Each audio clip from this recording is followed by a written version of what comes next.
Welcome. Find a comfortable position, settle into your blankets, and prepare for a journey through one of the most beloved universes ever created. Whether you've caught glimpses of lightsabers igniting in darkness, or heard whispers of a mystical force that binds all things, you're about to discover why millions of people across generations have fallen in love with Star Wars. Tonight, we're not rushing through action sequences or jumping between plot points. Instead, we're taking a gentle, comprehensive journey through the galaxy far, far away.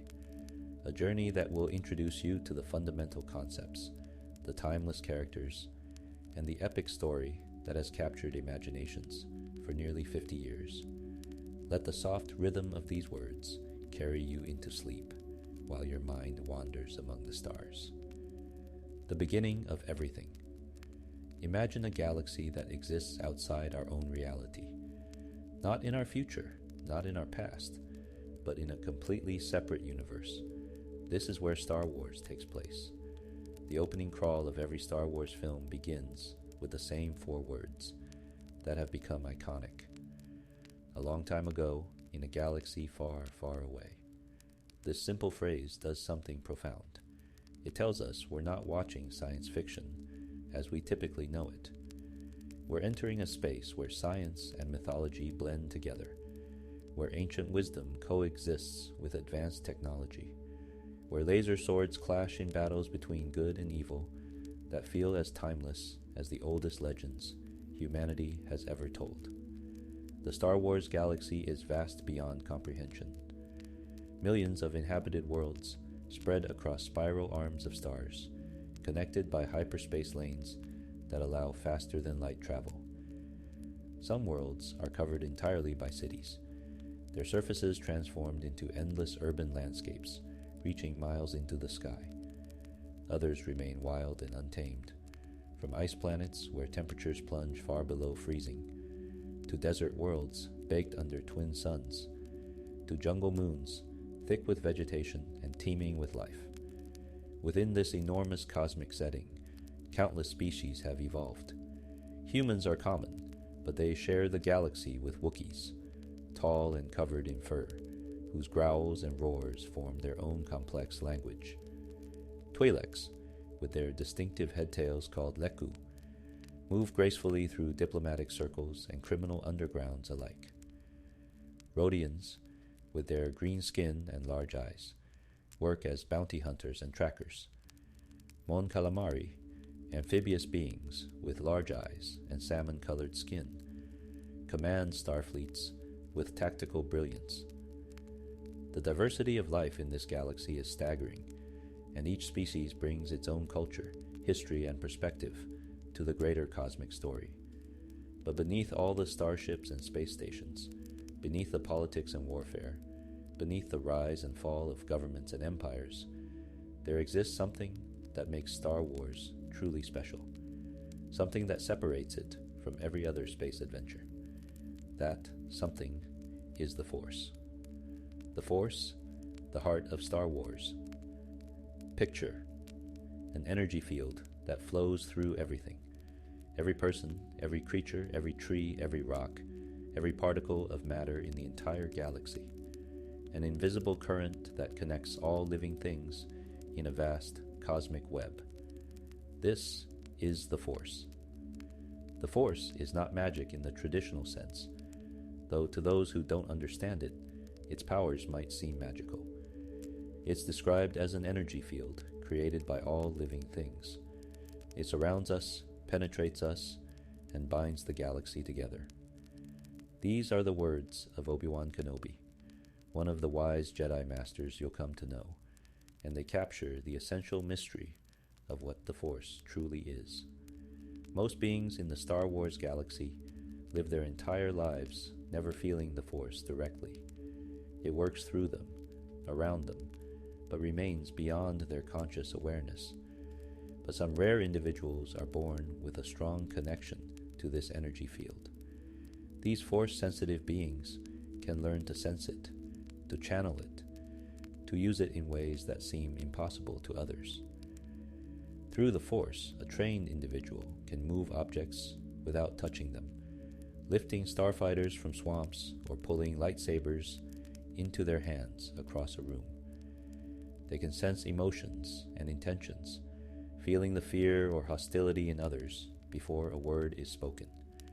They can influence weak minds with subtle suggestions, turning aside guards or extracting information.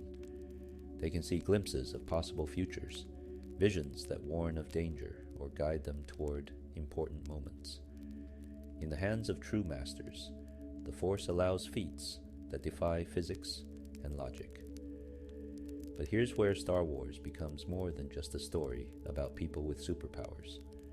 The Force has two sides, two aspects that represent fundamental forces in the universe and in the human heart. There is the light side and the dark side.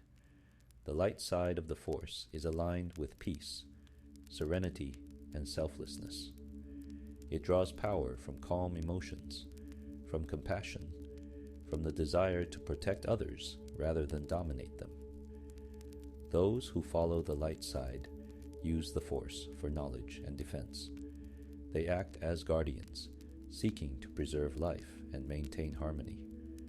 The light side requires discipline, patience, and constant vigilance against darker impulses. The Jedi Order, which we'll explore in depth shortly, dedicated themselves to the light side of the Force. They believed in serving others, in letting go of attachments and fears, in seeking wisdom rather than power. The light side is harder to master because it requires restraining one's emotions, acting from principle rather than passion. The dark side of the Force is different. It is fueled by raw emotion, by anger, fear, hatred, and aggression.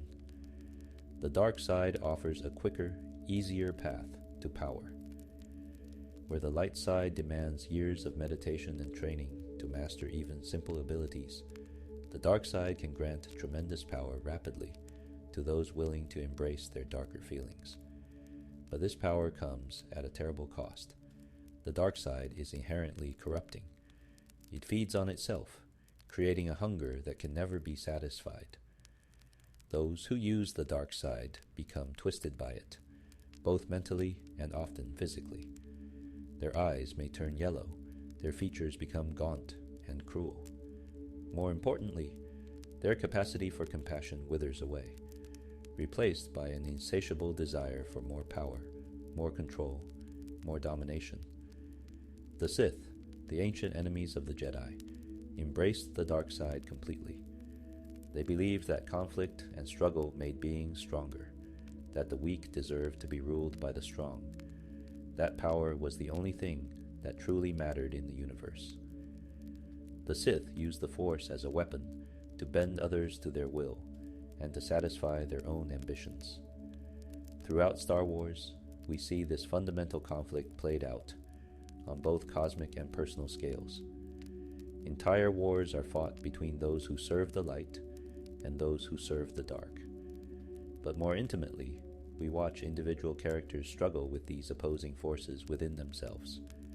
The temptation of the dark side, the promise of easy power when faced with difficult choices, is something that even the greatest heroes must resist. And this is why Star Wars resonates so deeply with audiences. Strip away the lightsabers and starships, and you're left with a story about choices. About whether we act from our best impulses or our worst ones. About whether we seek power for ourselves or work to serve something greater. The Force is the Star Wars universe's way of making these abstract moral questions visible and tangible. There's also a concept in Star Wars of balance in the Force. This idea suggests that the Force seeks a natural equilibrium, and when the dark side grows too strong, the Force itself will respond, creating individuals who can restore balance. This prophecy of a chosen one who would bring balance to the Force becomes central to the saga's most important storyline. The Force is not owned by any organization. It belongs to no one and everyone. The Jedi may have studied it for millennia, but they aren't its only practitioners. Throughout the galaxy's history, many different cultures and groups have connected with the Force in their own ways, giving it different names and understanding it through different philosophies. As you drift towards sleep, imagine this invisible energy connecting everything. Imagine being able to close your eyes and sense the life around you, feeling the presence of others across vast distances. Imagine reaching out with your feelings and touching something vast and ancient and eternal. This is what it means to be connected to the Force. The ancient past, birth of the Jedi. Our story properly begins not with the movies you may have heard of, but thousands of years before them. 25,000 years before Luke Skywalker would ever leave his desert farm on Tatooine, before the Empire would rise and fall, before most of the events we associate with Star Wars, the Jedi Order was founded. On a remote planet called Ahch-To, surrounded by endless oceans and covered in green islands, the first Jedi Temple was built. This world would remain sacred to the Jedi throughout their entire history. It was here that a being known only as the Prime Jedi first gathered others who could sense the Force, teaching them to understand this mysterious energy and use it wisely. The earliest depictions of the Prime Jedi show something interesting. Rather than being surrounded purely by light, this ancient figure is shown as both the light in the darkness and the darkness in the light. This suggests that the first Jedi understood the Force differently than their descendants would. They saw it as a whole, something that needed to be kept in balance, rather than divided into opposing camps. Over generations and centuries, the Jedi Order grew from these humble beginnings into a noble institution. They spread across the galaxy, establishing temples on many worlds. They developed training methods to help Force-sensitive individuals master their abilities safely. They created a code of conduct to guide their actions, and they began to serve the galaxy as peacekeepers and mediators, using their powers not for personal gain, but to protect others and resolve conflicts. The Jedi Code, which every Jedi learned from childhood, went like this. There is no emotion, there is peace. There is no ignorance, there is knowledge. There is no passion, there is serenity. There is no chaos, there is harmony. There is no death, there is the Force. Each line of this code represented an ideal that Jedi strove toward. They trained themselves to release destructive emotions like anger and fear, seeking inner peace instead. They pursued knowledge and wisdom, studying not just the Force, but history, diplomacy, science, and many other subjects. They learned to act from calm reflection rather than uncontrolled passion. They worked to bring harmony to a chaotic galaxy, and they believed that death was not an ending, but a return to the cosmic force from which all life emerged. The Jedi were not soldiers, though they learned to fight when necessary. They carried lightsabers, elegant weapons consisting of a handle that projected a blade of pure energy, usually blue or green in color.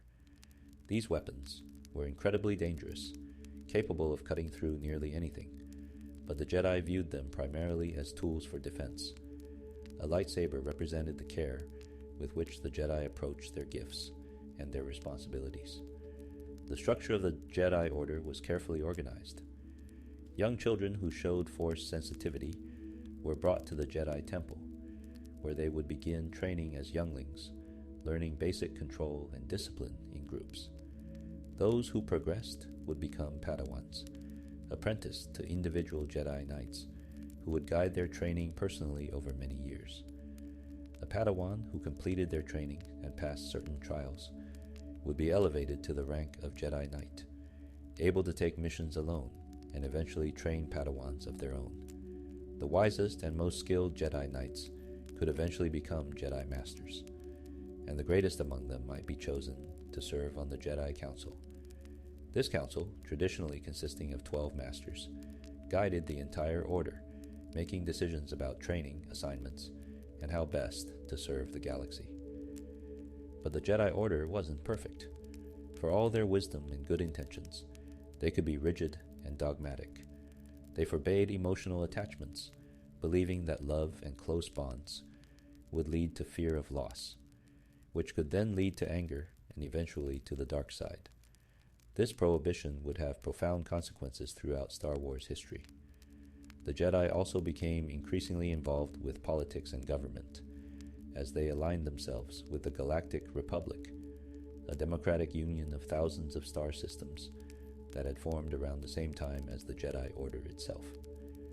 This political involvement would eventually compromise the Jedi's independence and blind them to dangers growing within the government they served.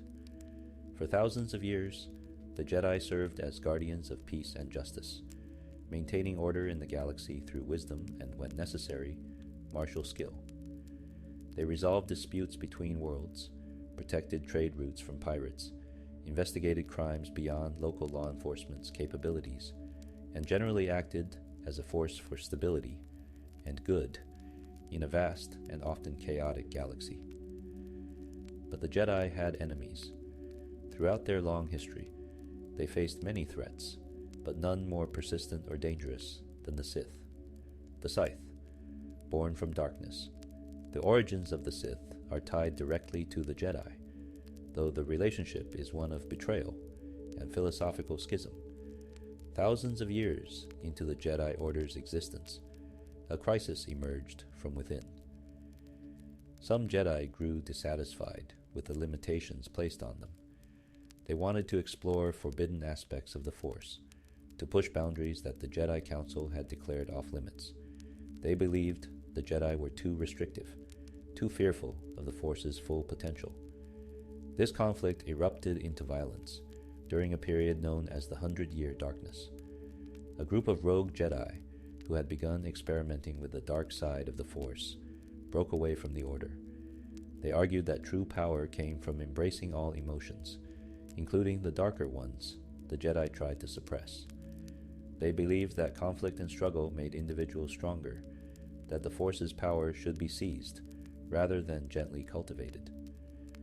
The war that followed was devastating.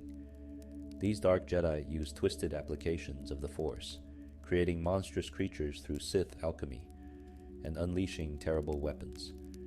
For a century, the galaxy burned with their conflict. Ultimately, the Jedi Order prevailed, and the defeated Dark Jedi were exiled from known space. Cast out and wandering through unknown regions, these exiles eventually discovered a world called Korriban, a planet of red sand and ancient tombs. There they found a species called the Sith, humanoid beings with red skin and a natural affinity for the dark side. The exiled Dark Jedi, with their advanced knowledge and Force powers, quickly assumed control over the Sith species, becoming their rulers and eventually interbreeding with them. From this fusion of fallen Jedi and the native Sith people, the Sith Order was born. They took the name of the species they had conquered, but the organization that emerged was something new, a dark mirror of the Jedi, dedicated to the opposite philosophy in nearly every way. Where the Jedi sought peace, the Sith embraced conflict. Where the Jedi practiced emotional restraint, the Sith channeled their passions into power. Where the Jedi served others, the Sith served only themselves. The core Sith philosophy could be summed up in a code that directly opposed the Jedi's. Peace is a lie. There is only passion. Through passion, I gain strength. Through strength, I gain power. Through power, I gain victory. Through victory, my chains are broken. The Force shall free me. The Sith built an empire in their isolation. They established academies to train new generations in the dark side. They constructed massive temples and fortresses on worlds steeped in dark side energy. They developed terrifying applications of the Force, lightning that could shoot from their fingertips, the ability to choke beings from across a room, techniques to drain life energy from others, and rituals that could manipulate the very fabric of reality. For centuries, the Sith Empire grew in secret, unknown to the Republic or the Jedi. When they finally emerged and attacked, around 5,000 years before the main Star Wars movies, the assault caught the Republic completely unprepared. This great hyperspace war, as it came to be known, saw the Sith unleash their full power against their ancient enemies. The war ended in apparent Sith defeat. The Republic and Jedi forces drove the Sith back to their home territories and destroyed their major strongholds.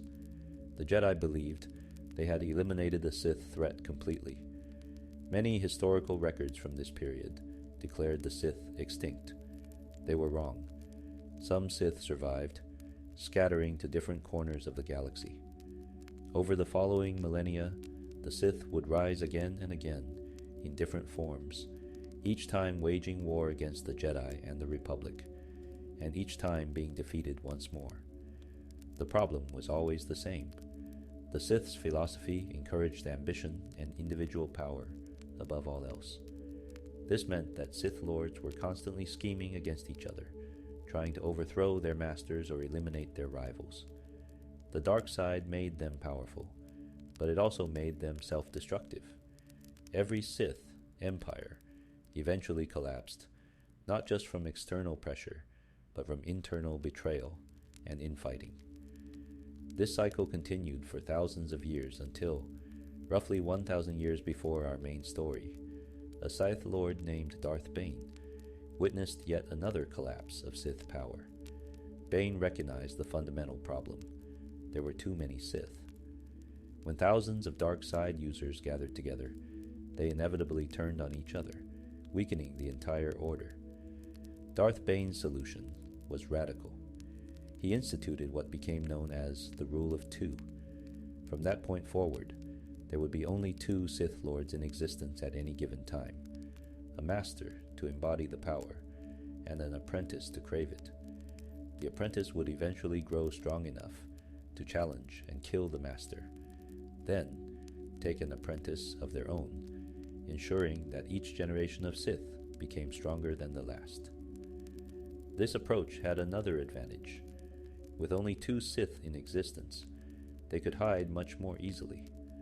The Jedi believed the Sith were extinct, and the Rule of Two allowed them to remain in the shadows, secretly manipulating galactic events from behind the scenes, waiting for the perfect moment to strike and take their revenge. For 1,000 years, the Sith followed this rule. Master and apprentice, working in secret, slowly corrupting the Republic from within, positioning themselves for the day when they would finally destroy the Jedi and rule the galaxy openly. This is the state of affairs as we approach the events of the Star Wars films. The Jedi believe the Sith are long gone, an ancient threat from history books. They have no idea that two Sith Lords are alive, hidden in plain sight, orchestrating a plot that has been generations in the making. The last Sith Lords to follow the Rule of Two would be Darth Plagueis and his apprentice Darth Sidious. These names might not mean much yet, but Darth Sidious is crucial to understand. He is also known by another name, Palpatine, and he will be the architect of the Jedi's destruction and the mastermind behind the transformation of the Republic into the tyrannical galactic empire. But before we can understand his rise, we need to understand the Republic he will corrupt. The Galactic Republic, a democratic union. While the Force and those who wield it often take center stage in Star Wars stories, the political structure of the galaxy provides the framework within which everything else happens. For more than 25,000 years, that structure was the Galactic Republic. The Republic wasn't a unified empire with one ruler. Instead, it was a democratic union of sovereign star systems. Imagine the United Nations, but on a galactic scale, with actual governance authority. Thousands of member worlds, each retaining significant independence, but united under a common constitution and represented in a central government. At the heart of the Republic was the Galactic Senate, a vast chamber where senators from each member system gathered to debate policy, pass laws, and make decisions affecting the entire galaxy. The Senate was led by a Supreme Chancellor, elected by the senators themselves to serve as head of state and chief executive. Coruscant, a planet whose entire surface had been transformed into one enormous city over countless millennia, served as the Republic's capital. Imagine a world where buildings soar thousands of levels high, where traffic lanes stack vertically for miles, where billions of beings from hundreds of species live and work in a metropolis that has no countryside, no wilderness, only endless urban sprawl stretching from pole to pole. This was Coruscant, the beating heart of galactic civilization. The Jedi Temple stood on Coruscant as well, a massive pyramid-like structure rising above even the tallest skyscrapers. This placement symbolized the close relationship between the Jedi and the Republic. The Jedi weren't officially part of the government, but they served the Republic as peacekeepers, diplomats, and investigators, using their unique abilities to maintain order across the galaxy. For much of its history, the Republic functioned reasonably well. It wasn't perfect. There was corruption, bureaucracy, and inefficiency. Decisions could take months or even years, as proposals worked their way through countless committees and subcommittees. Senators from wealthy core worlds often had more influence than those from remote outer rim systems. Criminal organizations like the Hutts operated openly in some sectors, beyond the Republic's effective reach. But overall, the Republic provided stability. It maintained peace between its member worlds. It protected trade routes that connected the galaxy economically. It arbitrated disputes that might otherwise escalate into war.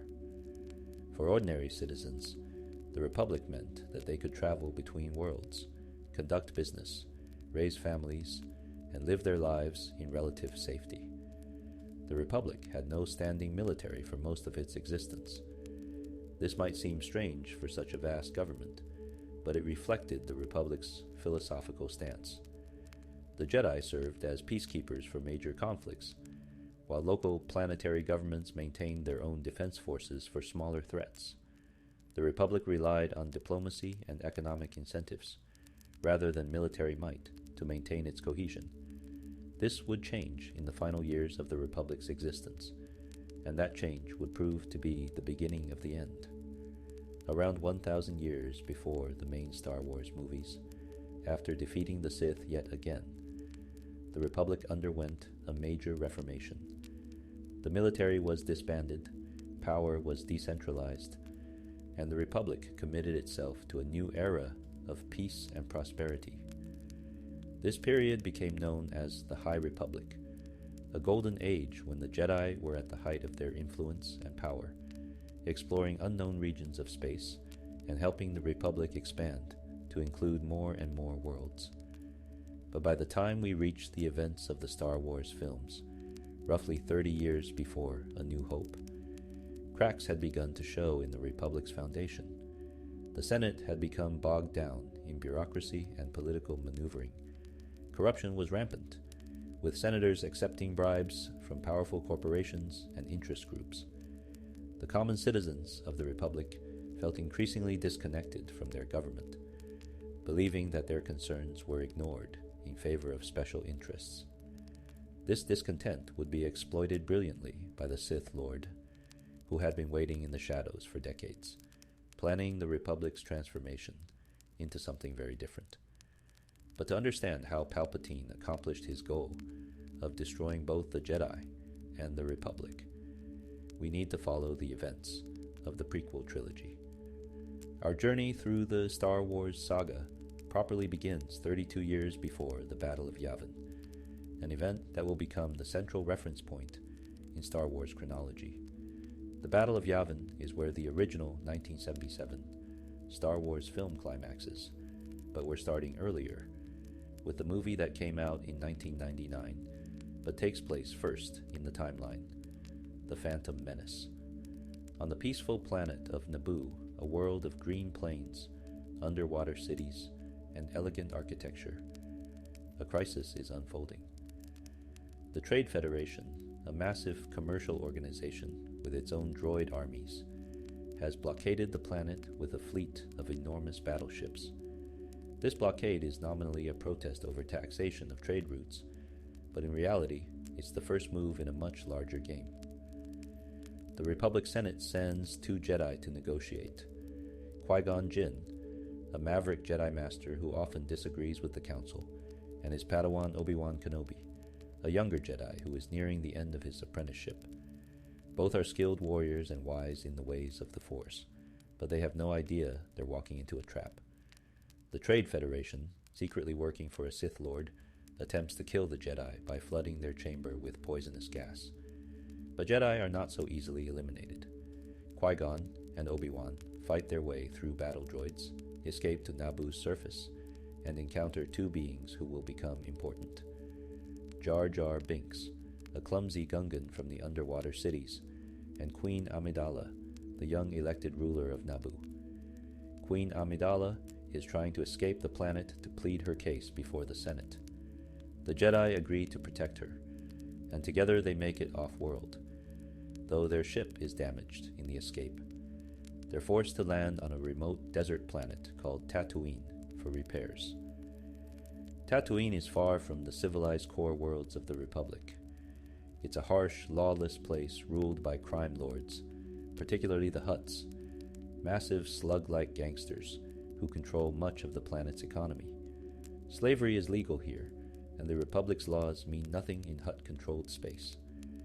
While searching for parts to repair their ship, Qui-Gon encounters a young slave boy named Anakin Skywalker. This child, only 9 years old, is unusually talented. He's built his own droid, C-3PO, from scrap parts. He competes in dangerous pod races, piloting vehicles at speeds that would kill most adult beings. And Qui-Gon senses something remarkable. The boy is immensely strong in the Force, stronger than any Force-sensitive individual Qui-Gon has ever encountered. Qui-Gon tests Anakin's blood and discovers that his midi-chlorian count, microscopic organisms that allow beings to connect with the Force, is higher than even Master Yoda's, the most powerful Jedi alive. More remarkably, Anakin's mother reveals that there was no father. The boy was conceived without any male involvement, suggesting that the Force itself somehow created him. This revelation connects to an ancient Jedi prophecy about a chosen one who will be born of the Force itself and would bring balance to the Force by destroying the Sith.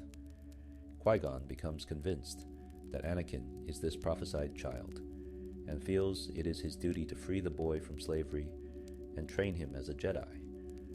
Through a clever wager involving a pod race that young Anakin wins spectacularly, Qui-Gon secures the boy's freedom, though they cannot free his mother.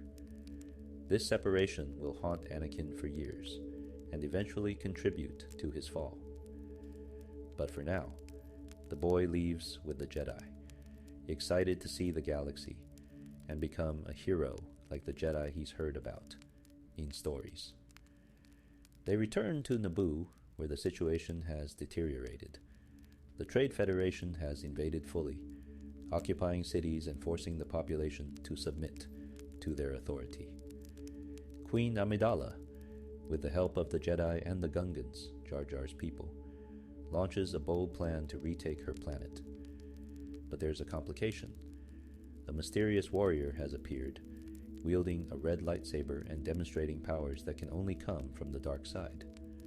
This is Darth Maul, the apprentice to Darth Sidious, the Sith Lord orchestrating events from the shadows. Maul is a Zabrak with red and black skin, horns protruding from his head, and eyes that burn with hate. He is a weapon forged by the Sith, trained from infancy for one purpose: to kill Jedi. In the film's climactic battle, Qui-Gon and Obi-Wan face Darth Maul in a lightsaber duel that showcases the elegance and lethality of these weapons. The Jedi work in concert, their blue and green blades clashing against Maul's double-bladed red lightsaber in a dance of death through the royal palace of Naboo. The duel ends tragically. When the barrier drops, Obi-Wan, fueled by anger and grief, attacks Maul with all his skill and fury. The Sith warrior seems on the verge of victory when he knocks Obi-Wan's lightsaber into a deep shaft and forces the young Jedi to dangle over the edge, seemingly beaten. But Obi-Wan reaches out with the Force, summons Qui-Gon's fallen lightsaber to his hand, leaps from the shaft and cuts Darth Maul in half in a single motion. The Sith warrior tumbles into the depths, defeated. But the victory feels hollow. Qui-Gon dies in Obi-Wan's arms, using his final breaths to make his Padawan promise that he will train young Anakin as a Jedi. Obi-Wan, devastated but dutiful, agrees. The Trade Federation's droid army is defeated through the actions of young Anakin, who accidentally flies a starfighter into the Federation's command ship and destroys it, shutting down all the droids. Naboo is freed, and peace is restored. At the film's end, Obi-Wan is elevated to the rank of Jedi Knight for defeating Darth Maul, and he takes Anakin Skywalker as his Padawan. The Jedi Council is uneasy about training the boy, sensing that his future is clouded and dangerous, but they respect Qui-Gon's dying wish. Meanwhile, on Coruscant, a new Supreme Chancellor has been elected by the Senate. His name is Palpatine, and he is a senator from Naboo who used the crisis on his home planet to gain sympathy and political support. The film ends with celebrations on Naboo, with peace apparently restored. But the Jedi Council is troubled. Darth Maul was clearly a Sith. If he was an apprentice, then there must be a master somewhere, still hidden. After 1,000 years, the Sith have returned, and the Jedi have no idea who the master is or what his plans might be. The phantom menace of the title is not the Trade Federation, or even Darth Maul. It's Darth Sidious, the Sith Lord, who orchestrated this entire crisis, who is now positioned as the leader of the Galactic Republic, and who will spend the next decade preparing to destroy both the Jedi and the democracy they serve.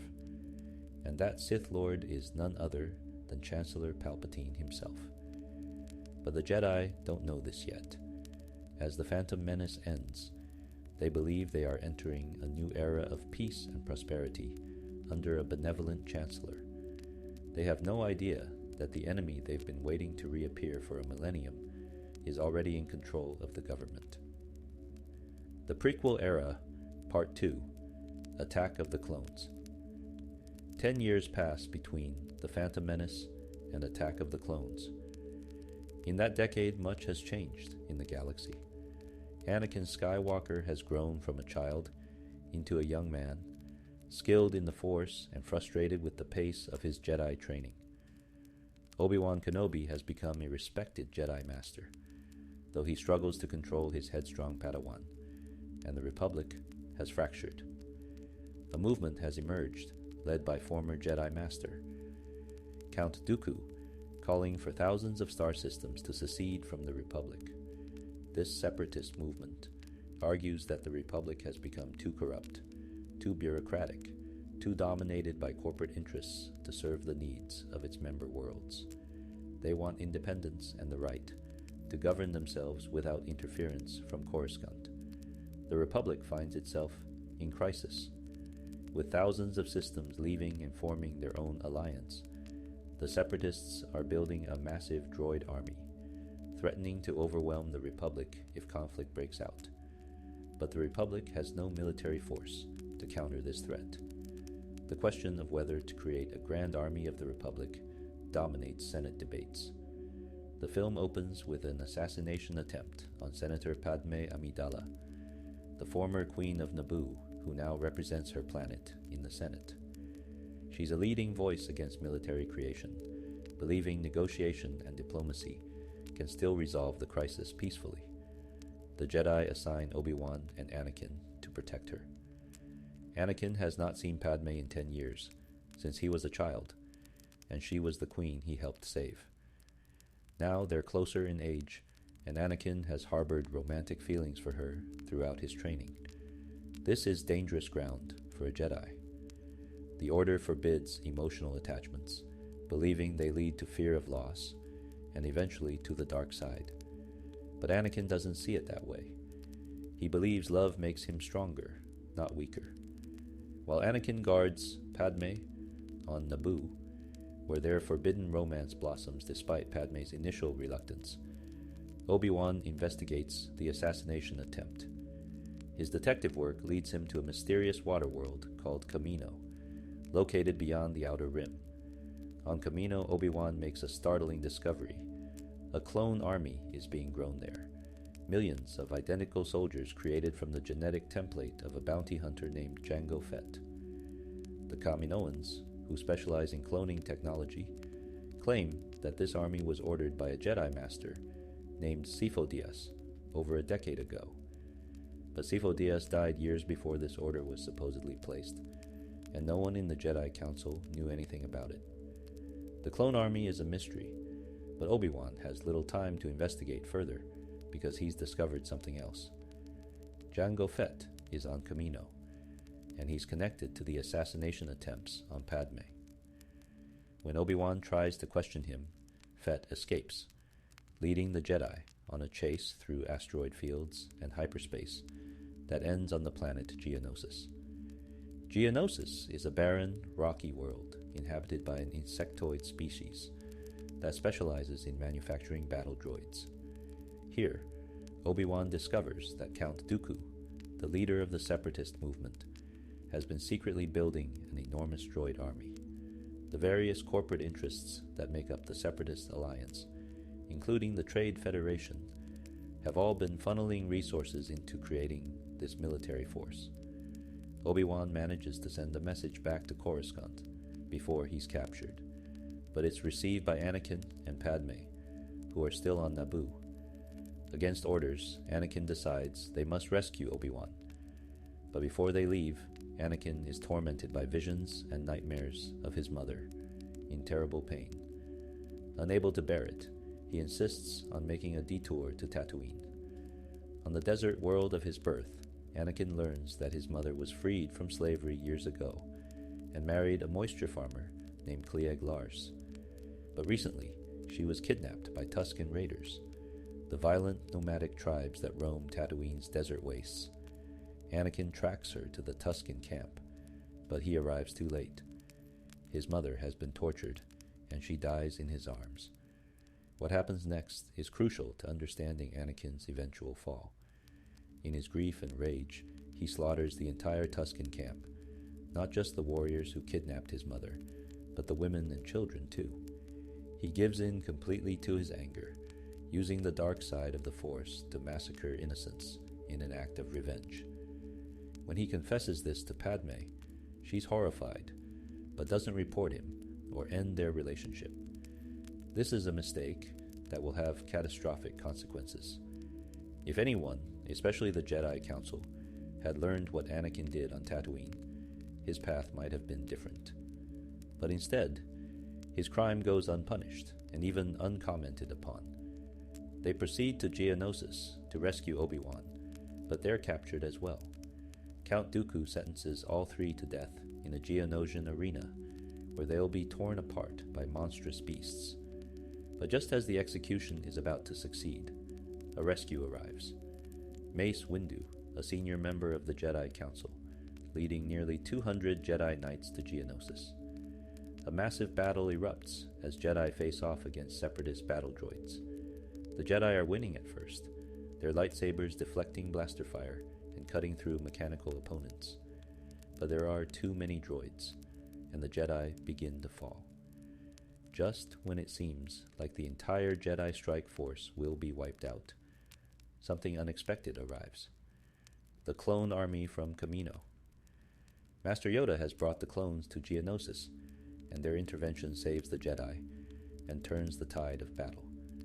The Separatists retreat, and the Republic has gained an army, though through questionable means. The Senate votes to grant Chancellor Palpatine emergency powers to deal with the Separatist threat, and the Clone Wars begin. In the film's climax, Obi-Wan and Anakin confront Count Dooku, who reveals himself to be a Sith Lord, Darth Tyrannus. He easily defeats both Jedi, severing Anakin's right arm with his red lightsaber. Master Yoda arrives to duel his former student, and the two Masters of the Force engage in an incredible display of power. But Dooku escapes, reporting to his own master, Darth Sidious. The film ends with a dark tone. The Clone Wars have begun, and the Republic has been militarized. Anakin and Padme have secretly married, violating the Jedi Code. Anakin has a new mechanical hand to replace the one he lost, and Chancellor Palpatine watches as thousands of clone troopers board starships destined for battlefields across the galaxy, a slight smile on his face. Everything is proceeding as Darth Sidious has planned. The Jedi have been drawn into a war that will spread them thin across the galaxy. The Republic has been transformed from a peaceful democracy into a militarized state, and the Supreme Chancellor has been granted emergency powers that he will never relinquish. The Clone Wars will rage for 3 years, a brutal conflict that will test the Jedi, exhaust the Republic, and prepare the stage for the final act of Palpatine's long game. The Prequel Era, Part 3, Revenge of the Sith. 3 years after the Battle of Geonosis, the Clone Wars have taken their toll on the galaxy. Battles rage on hundreds of worlds. The Jedi, who were never meant to be soldiers, have become generals leading clone armies against separatist forces.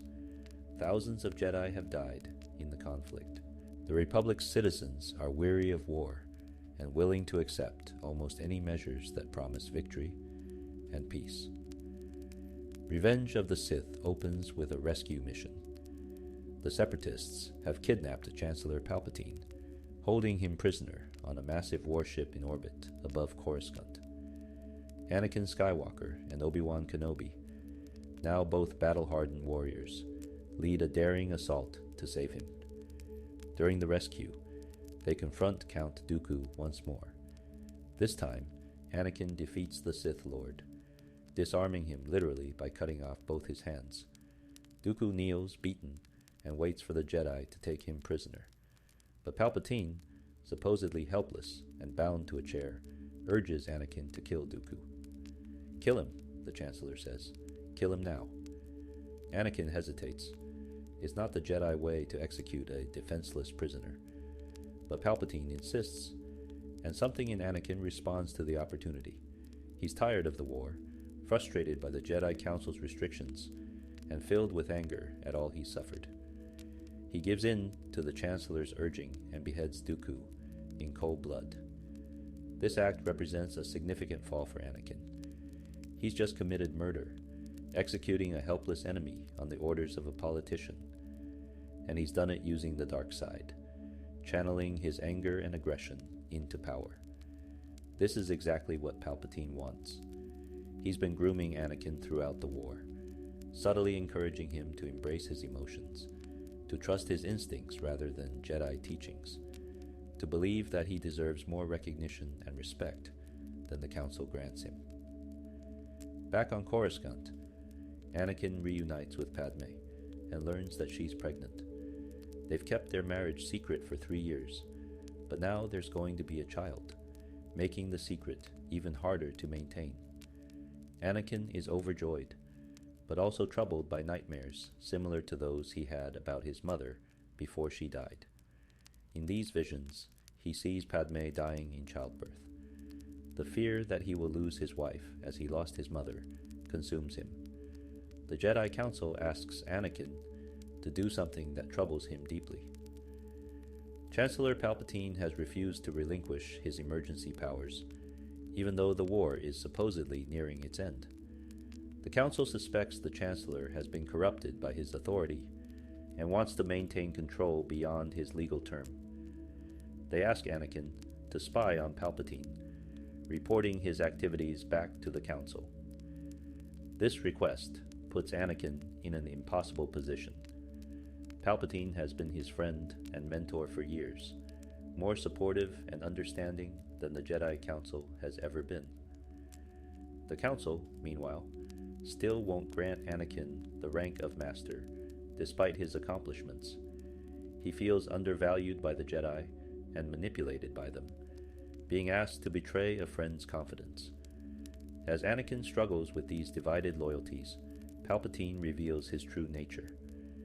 In a scene that defines Darth Sidious's philosophy, the Chancellor tells Anakin the story of Darth Plagueis the Wise, a Sith Lord so powerful he could use the Force to influence midi-chlorians to create life, and even prevent people from dying. but Plagueis' apprentice killed him in his sleep, taking his power for himself. This story serves multiple purposes. It demonstrates how the Sith betray each other, foreshadowing what Palpatine hopes Anakin will do to him, eventually. It also introduces a possibility that becomes an obsession for Anakin, the power to prevent death. If he could learn this ability, he could save Padme from the fate he's seen in his visions. When Anakin asks what happened to Plagueis' knowledge, Palpatine replies that only the dark side of the Force grants such abilities. The Jedi could never teach him how to save those he loves. The revelation comes soon after. While attending a performance of a water ballet with Palpatine, Anakin realizes what has been obvious to the audience all along. Palpatine is Darth Sidious, the Sith Lord the Jedi have been searching for throughout the war. The Chancellor confirms this openly, no longer bothering to hide. But rather than threatening Anakin or trying to kill him, Palpatine simply offers him a choice. The Jedi will try to take over the Republic if they discover who Palpatine really is, the Chancellor argues. They've already asked Anakin to spy on him, proving they don't trust the democratic process. Palpatine presents himself as the victim of a Jedi conspiracy, and he offers Anakin the power to save Padme in exchange for his loyalty. Anakin is torn. He reports Palpatine to the Jedi Council, telling Mace Windu that the Chancellor is the Sith Lord they've been seeking. But as Windu and 3 other council members go to arrest Palpatine, Anakin can't let go of his fear of losing Padme. The Chancellor has promised him the power to save her, and the Jedi offer no such solution. What happens next is the culmination of Palpatine's manipulation. Mace Windu and his team confront the Chancellor in his office. Sidious drops his kindly politician persona completely, revealing his true power. He draws a red lightsaber and kills 3 Jedi Masters in seconds, their death so swift they barely have time to react. Only Mace Windu is skilled enough to stand against him. The duel between Windu and Sidious is fierce, pushing both warriors to their limits. Ultimately, Windu proves superior, disarming the Sith Lord and forcing him to the ground. Sidious tries to kill Windu with Force lightning, but the Jedi Master deflects it back with his lightsaber, causing the electricity to strike Palpatine himself. The Sith Lord's face begins to melt and warp under the assault, transforming him into the twisted figure we'll come to know as the Emperor. Anakin arrives just as Windu is about to kill Palpatine. The Jedi Master says the Chancellor is too dangerous to be taken alive, but Anakin intervenes, crying out that Palpatine must stand trial. Windu, his better judgment clouded by the dark side energy saturating the room and by the heat of battle, moves to execute Sidious anyway. In that crucial moment, Anakin makes his choice. He slices off Mace Windu's arm with his lightsaber, leaving the Jedi Master defenseless. Palpatine, no longer pretending to be weak, unleashes his full power, blasting Windu with Force lightning and hurling him out the window, to fall to his death far below. Anakin has betrayed the Jedi. He's killed one of the Order's senior masters to save a Sith Lord, and he's done it out of fear and desperation, exactly the emotions the Jedi warned would lead to the dark side. Palpatine wastes no time. He declares that Anakin is now his apprentice and gives him a Sith name, Darth Vader. He immediately sends his new apprentice to the Jedi Temple with a battalion of clone troopers. Vader's orders are to kill everyone inside, every Jedi, every Padawan, even the children in the training rooms.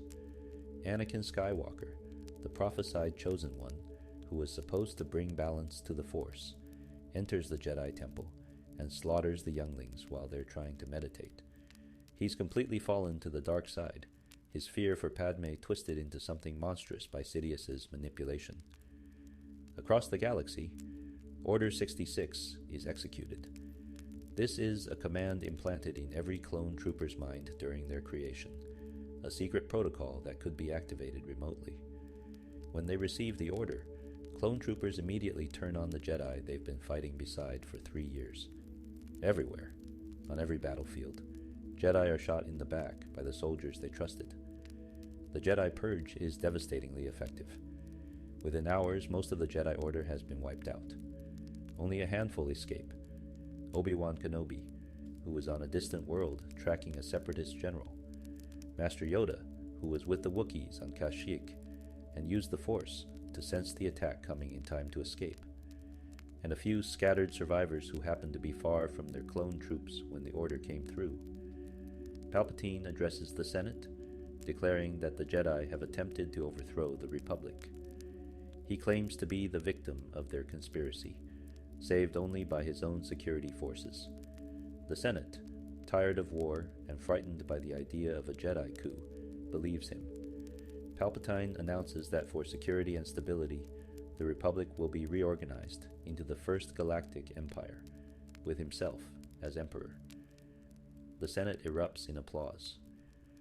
"So this is how liberty dies," Padme whispers to Bail Organa, a fellow senator, with thunderous applause.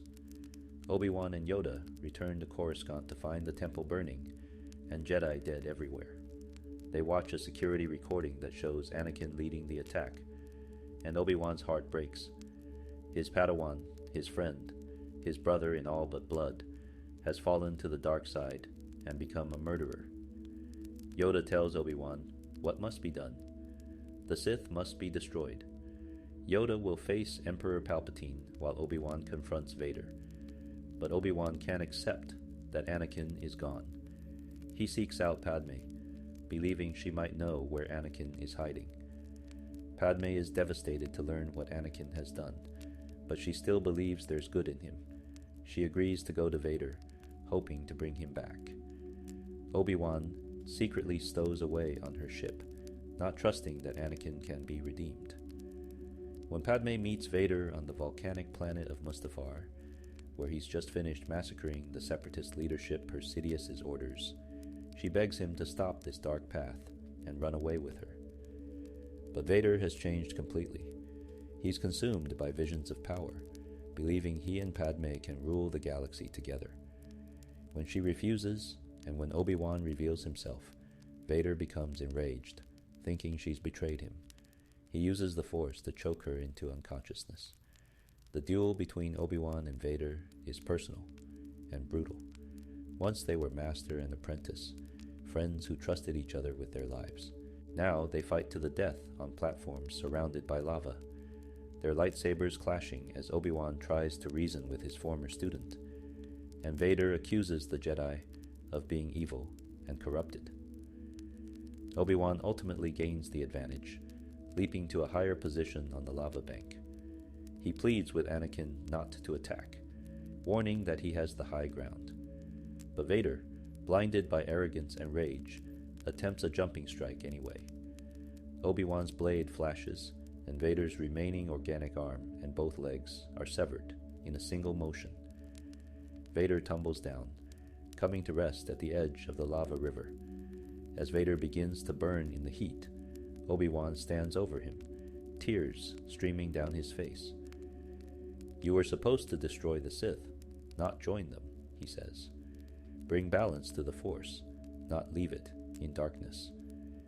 He cannot bring himself to deliver a mercy blow to finish his friend, so he takes Anakin's lightsaber and leaves him to die. But Anakin doesn't die. Palpatine arrives soon after and finds his apprentice still clinging to life through sheer hatred and will. Using all his dark side power, Sidious keeps Vader alive long enough to get him to a medical facility. There, Vader is encased in a life support suit of black armor. His burned body is reconstructed with cybernetics and robotics. When the helmet seals over his head and he takes his first mechanical breath, Darth Vader truly exists as we'll come to know him in the original trilogy.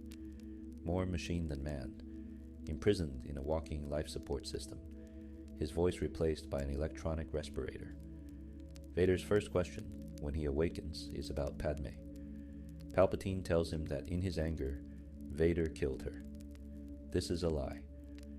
Padme lived long enough to give birth to twins, Luke and Leia, before dying from a combination of physical trauma, and what the medical droids describe as a broken heart. But Vader doesn't know this. He believes he murdered the woman he fell to the dark side to save. His anguished scream of "no" echoes through the medical facility as he destroys everything around him with the Force. The twins are separated to hide them from the Emperor and Vader.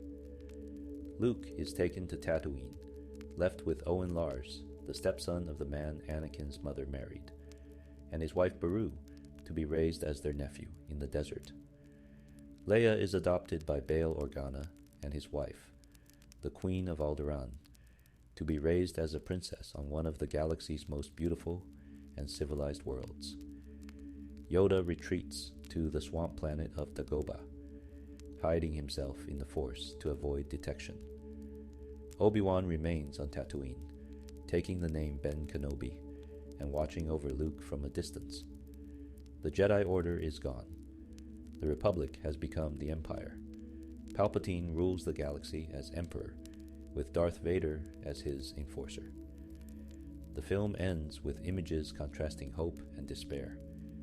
Vader and Sidious stand on the bridge of a Star Destroyer, watching the construction of the Death Star, a moon-sized superweapon that will give the Empire the power to destroy entire planets.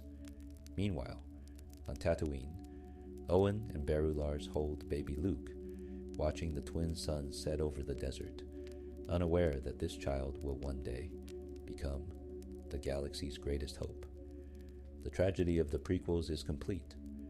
We've watched a democracy die and a dictatorship be born. We've seen a good man fall to evil through fear and manipulation, and we've witnessed the near extinction of an order that had kept peace for thousands of years. It's a dark ending, but it sets the stage for the original trilogy, where a new hope will indeed emerge. Between the fall of the Republic and the events of the original Star Wars film, nearly 2 decades pass. These are the dark times, when the Empire consolidates its power and crushes dissent with overwhelming force. Let's understand what the galaxy looks like under Imperial rule before we follow Luke Skywalker's journey. The Galactic Empire is nothing like the Republic it replaced. Where the Republic operated through consensus and representation, the Empire rules through fear and military might. The Senate still technically exists in the early years, but it has no real power. All authority flows from Emperor Palpatine, and his word is absolute law across thousands of star systems.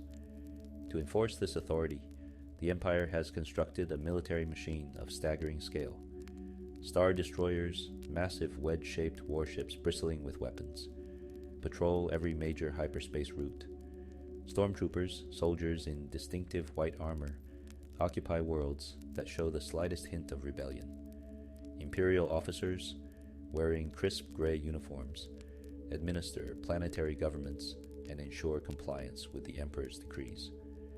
The Empire is human-centric and xenophobic, favoring humans in positions of power while discriminating against alien species.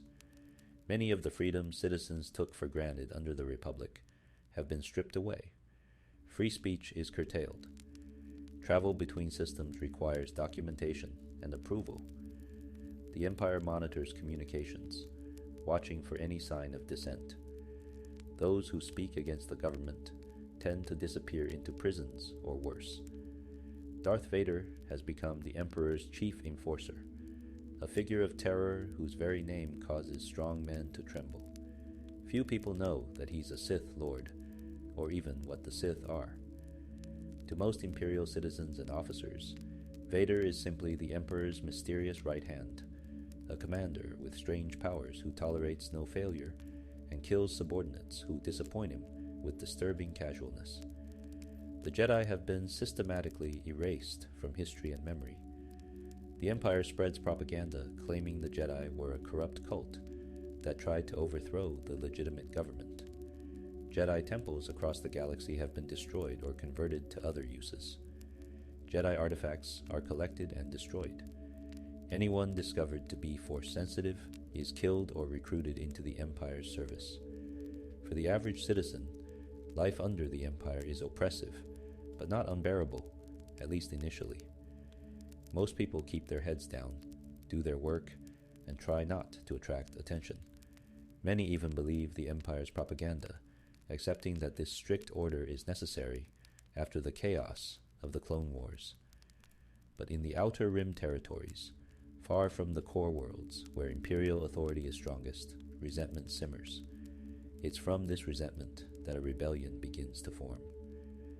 Scattered groups of freedom fighters, often operating independently, start striking back against the Empire. They sabotage Imperial facilities, rescue political prisoners, and spread information that contradicts official propaganda. These early rebels are disorganized and often short-lived, crushed by overwhelming Imperial military responses.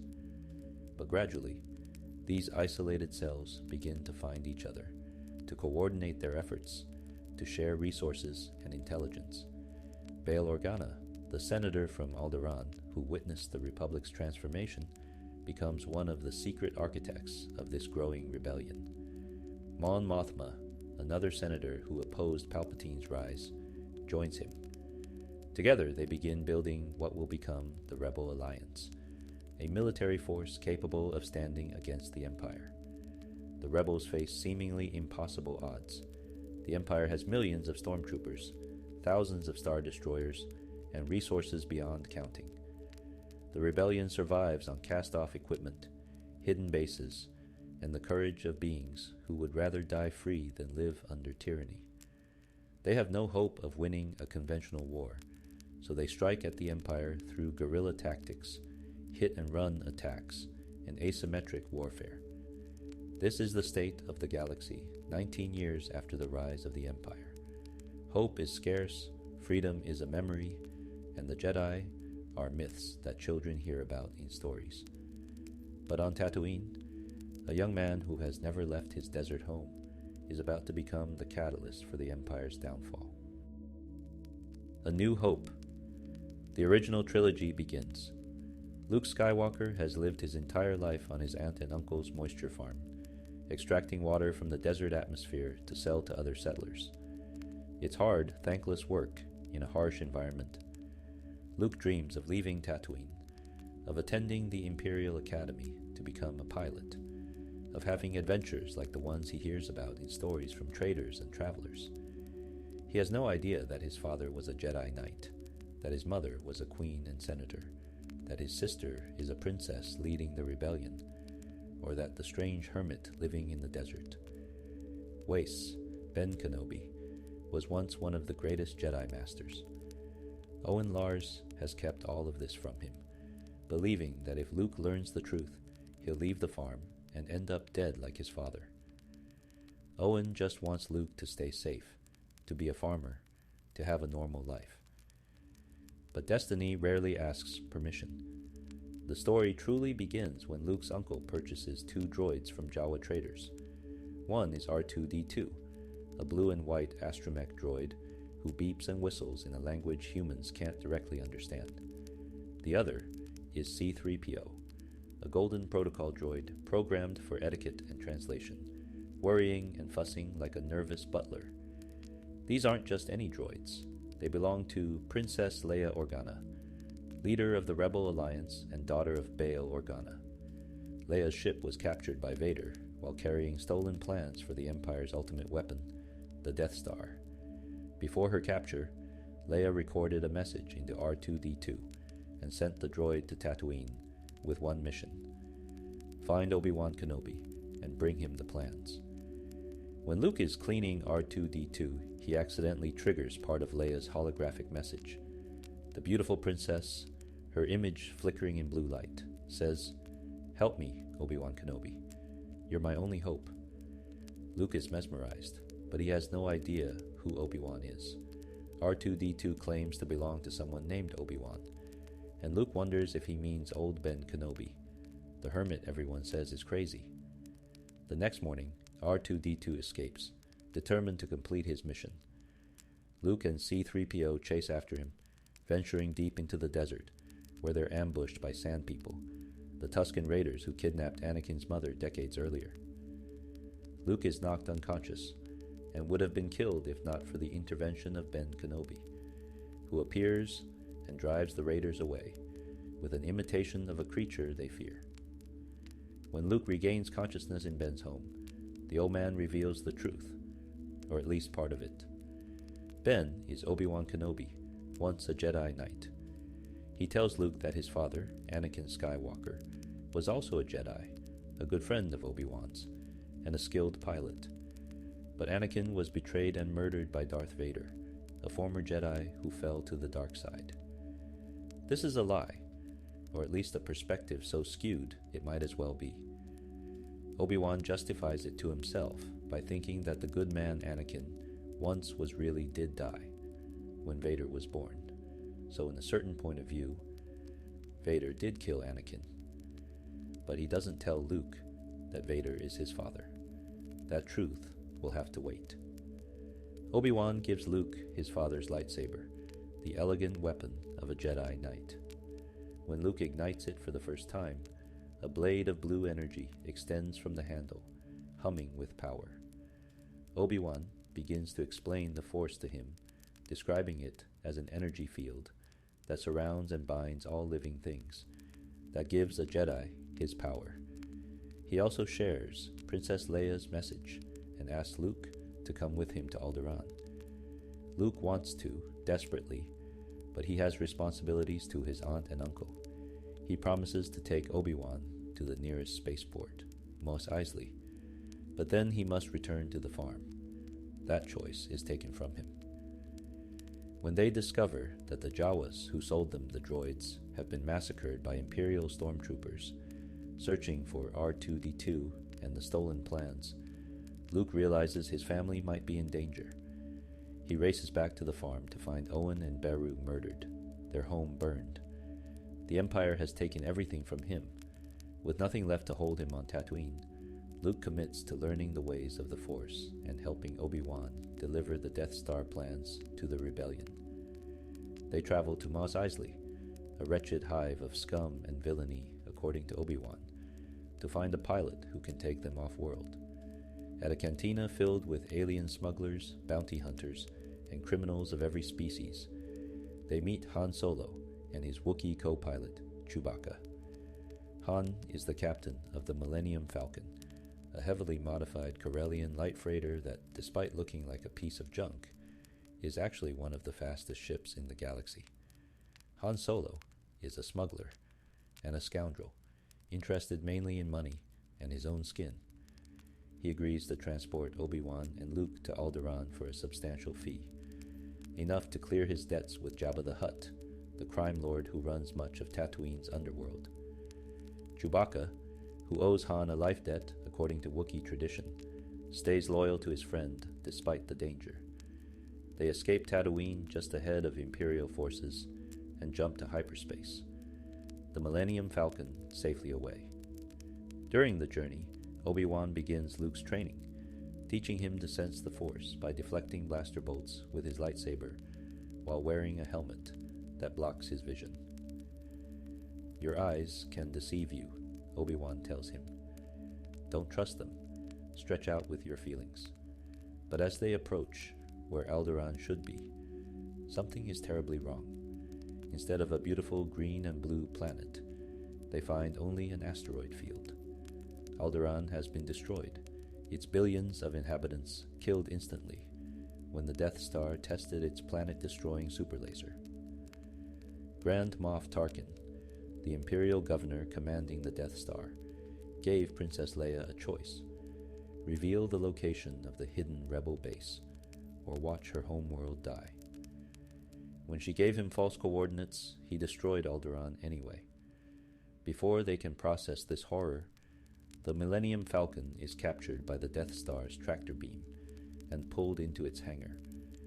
The Death Star is a battle station the size of a small moon, bristling with weapons and housing hundreds of thousands of Imperial personnel.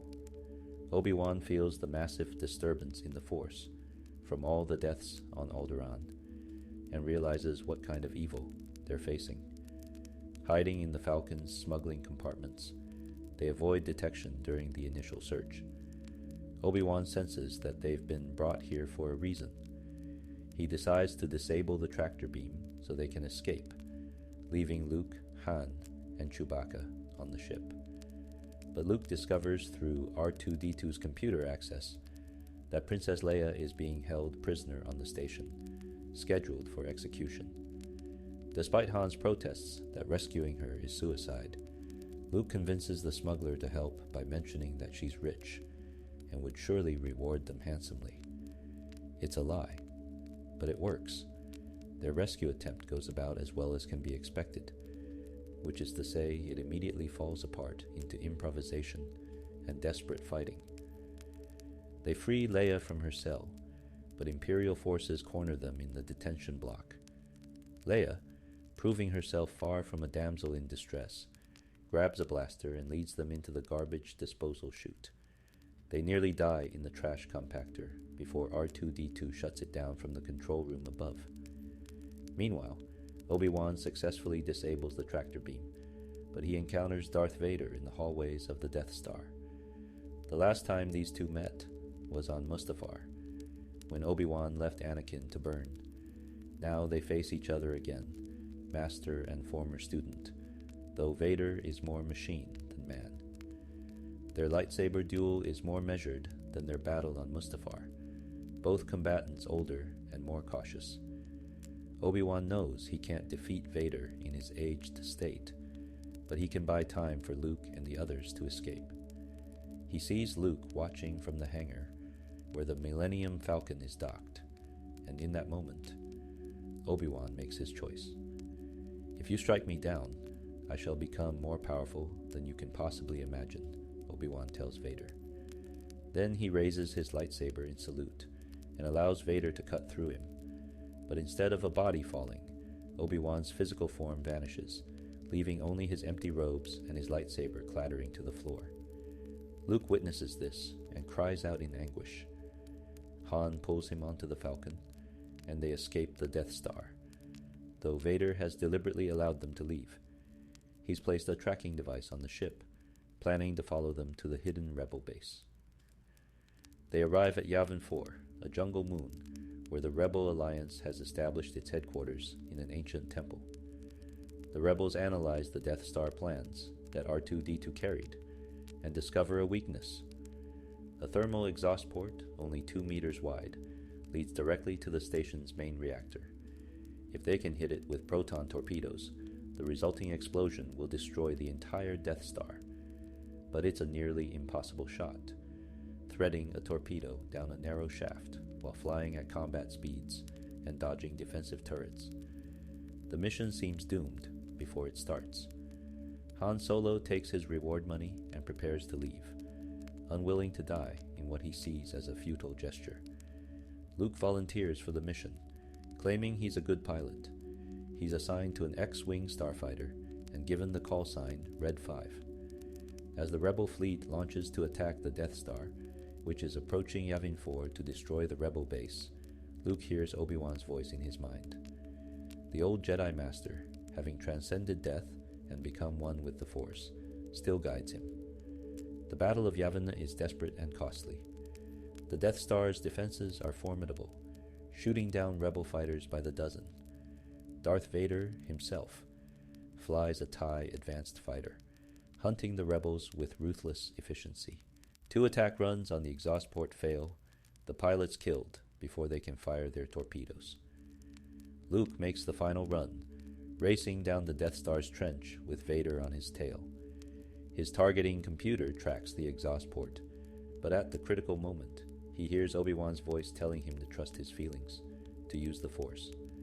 Luke turns off the computer and relies on instinct, on the Force flowing through him. Vader has Luke in his sights and is about to fire when the Millennium Falcon appears, Han having returned at the last second. "You're all clear, kid," Han's voice comes over the comm. "Now let's blow this thing and go home." Luke fires his torpedoes. They enter the exhaust port perfectly, traveling down the shaft to the reactor core. He pulls up and escapes as the Death Star explodes in a brilliant fireball, destroying the Empire's superweapon and killing everyone aboard, including Grand Moff Tarkin. The rebels have won an impossible victory. At a ceremony in the Yavin 4 temple, with hundreds of rebel personnel in attendance, Princess Leia places medals around the necks of Luke and Han, while Chewbacca stands proudly beside them. R2-D2, recently repaired after being damaged in the battle, watches alongside C-3PO. It's a moment of pure triumph, a new hope emerging from the darkness that has covered the galaxy. But this is only the beginning of the story. The Empire still controls most of the galaxy, and Darth Vader has escaped the Death Star's destruction. The war is far from over. The Empire strikes back. Darkness returns. 3 years pass between the destruction of the Death Star and the events of The Empire Strikes Back. During this time, the Rebel Alliance has been constantly on the move, forced to abandon base after base as the Empire hunts them relentlessly. Darth Vader has become obsessed with finding the Rebel fleet and with locating the pilot who destroyed the Death Star, the young man strong in the Force whose identity remains unknown to him. The rebels have established a new base on Hoth, an ice planet in one of the galaxy's most remote systems. They've dug Echo Base into the ice, using the harsh environment as protection against detection. But the Empire has deployed thousands of probe droids throughout the galaxy, searching for any sign of the rebellion. Luke Skywalker is now a commander in the Rebel Alliance, a skilled pilot, and a hero to the cause. But he hasn't received any formal Jedi training since Obi-Wan's death. He can sense the Force occasionally, can move small objects with concentration, but he's largely untrained and unaware of his potential. While on patrol outside Echo Base, Luke is attacked by a Wampa, a predatory creature native to Hoth. The beast drags him to its ice cave as prey, hanging him upside down while it feeds on its other kills. Luke manages to use the Force to summon his lightsaber into his hand, cutting himself down and fighting his way free. But he's injured and disoriented, wandering into the frozen wastes as a blizzard approaches. On the verge of freezing to death, Luke has a vision. Obi-Wan appears to him as a Force ghost, shimmering and translucent, but clearly present. Obi-Wan tells Luke that he must go to the Dagobah system and learn from Yoda, the Jedi Master who taught Obi-Wan himself. He will show you the ways of the Jedi, Obi-Wan says, before fading away. Han Solo finds Luke just in time, cutting open his recently deceased Tauntaun mount to shelter Luke inside the beast's body warmth until they can build an emergency shelter. They survive the night, and Luke is recovered enough to rejoin the base, though his injuries require time in a Bacta tank for healing. But the Empire has found them. A probe droid discovers Echo Base, and Vader orders an immediate assault. The rebels evacuate, fighting a desperate ground battle against Imperial AT-AT walkers, massive four-legged war machines that stride across the ice like walking tanks. Luke leads the rebel snowspeeder pilots, teaching them to use tow cables to trip the walkers' legs. The evacuation is successful, though many rebels die buying time for others to escape. Han, Leia, Chewbacca, and C-3PO flee in the Millennium Falcon, but the ship's hyperdrive is damaged. Unable to jump to light speed, they're pursued by the Imperial fleet, barely escaping into an asteroid field where TIE fighters can't follow as effectively. Luke, with R2-D2 as his co-pilot, flies his X-Wing to Dagobah as Obi-Wan instructed. The planet is a swamp world covered in fog and vegetation, teeming with life. Luke crashes into a murky bog during landing, sinking his fighter, and makes his way through the swamp looking for Yoda. He encounters what seems to be a small, strange creature, green-skinned with large pointed ears and walking with a stick. This being seems almost like a comical pest, rummaging through Luke's supplies and bickering with R2-D2. Luke asks if the creature knows where to find Yoda, and the being claims to know him, but acts difficult about taking Luke to the Jedi Master. Only when they arrive at a small hut built into the gnarled roots of a massive tree does Luke realize the truth. This creature is Yoda, the legendary Jedi Master who trained Obi-Wan. Yoda is ancient, over 800 years old, and tiny, standing only 2.5 feet tall. But within that small frame dwells perhaps the most powerful connection to the Force in the galaxy. Yoda is reluctant to train Luke, sensing that the young man is too old to begin training, too impatient, too full of fear and anger. He sees in Luke the same potential for darkness that consumed his father, though Luke doesn't yet know that Vader is Anakin Skywalker. But Obi-Wan's Force spirit appears and convinces Yoda to accept Luke as his student. What follows is rigorous training. Yoda teaches Luke to use the Force, not through direct instruction, but through challenges that force Luke to expand his perception. Luke learns to balance upside down with Yoda sitting on his feet, maintaining concentration while using the Force to levitate rocks. He runs through the swamp carrying Yoda on his back, learning to feel the living Force flowing through every plant and creature. The lessons are as much mental as physical. Yoda teaches Luke that size matters not in the Force, that a Jedi's strength flows from the Force, not from physical might. When Luke fails to lift his X-Wing from the swamp using the Force, claiming it's impossible because it's too big, Yoda demonstrates by lifting the entire ship out of the water and floating it to dry ground. That is why you fail, Yoda tells him when Luke says he doesn't believe. Belief is essential to using the Force. Meanwhile, Han and Leia have grown closer during their escape. They bicker constantly, but there is clearly a deep attraction between them, though both are reluctant to admit it. Han takes the Falcon to Cloud City, on the gas giant planet Bespin, where his old friend Lando Calrissian is the administrator. Han hopes to get his ship repaired and hide from the Empire, but Vader has predicted this move, hiring bounty hunters to track the Falcon. Boba Fett, the most notorious bounty hunter in the galaxy, and son of Jango Fett, the clone template, has successfully tracked them and reported to Vader. When Han's party arrives at Cloud City, Vader is already there, having forced Lando to cooperate by threatening to destroy the city. The trap springs closed. Han, Leia, and Chewbacca are captured, and Vader plans to use them as bait for Luke, knowing the young Jedi will sense his friend's distress and come to rescue them. But Vader has another purpose. He wants to test a carbon freezing chamber on Han to see if it's safe enough to use on Luke, whom he plans to freeze and transport to the Emperor. On Dagobah, Luke has a disturbing experience. Yoda sends him into a cave strong with the dark side of the Force, warning him that he'll face only what he takes with him. Inside the cave, Luke sees a vision of Darth Vader and fights him. When Luke cuts off the vision's head, the mask explodes to reveal Luke's own face beneath it. This is a warning that Luke could become like Vader if he's not careful, that the capacity for darkness exists within him. Despite his incomplete training, Luke senses his friends in danger and insists on leaving to help them. Yoda and Obi-Wan's spirit try to stop him, warning that he's not ready, that he's rushing into a confrontation he cannot win. But Luke won't abandon his friends. He promises to return to complete his training, takes his X-Wing, and flies to Cloud City. At Cloud City, Han Solo has been frozen in carbonite, a hibernation process that encases him in a block of solid material.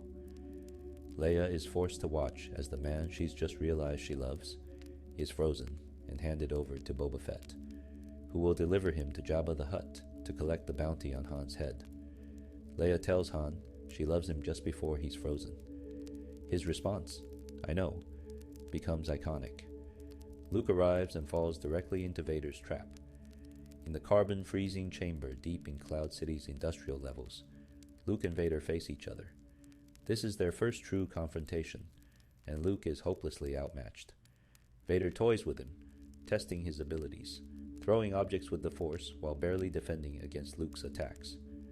The duo moves through the chamber and out onto catwalks, suspended over bottomless shafts.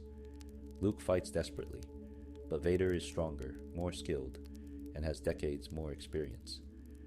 With casual ease, Vader cuts off Luke's right hand, sending both the hand and the lightsaber that once belonged to Anakin Skywalker tumbling into the depths. Luke is beaten, wounded, defenseless. Vader stands over him and offers a choice. "Join me," Vader says, "and I will complete your training. With our combined strength, we can end this destructive conflict and bring order to the galaxy." Luke refuses, saying he'll never join the dark side. That's when Vader delivers the truth that will haunt Luke forever. "Obi-Wan never told you what happened to your father." "He told me enough," Luke shouts. "He told me you killed him." "No," Vader says, and even through the mechanical respirator, the weight of this revelation is clear. "I am your father." Luke's entire world shatters. The man he's been fighting, the monster who killed Obi-Wan and destroyed Han Solo's life, is his father. Everything he believed about his family, about his heritage, is a lie. Vader offers him a place at his side, claiming they can rule the galaxy together as father and son, that it is Luke's destiny. Rather than accept, Luke chooses to die. He releases his hold on the catwalk and falls, plummeting down the shaft in what should be certain death. But he survives, falling through ducts and pipes until he's hanging from an antenna beneath Cloud City, dangling over the clouds.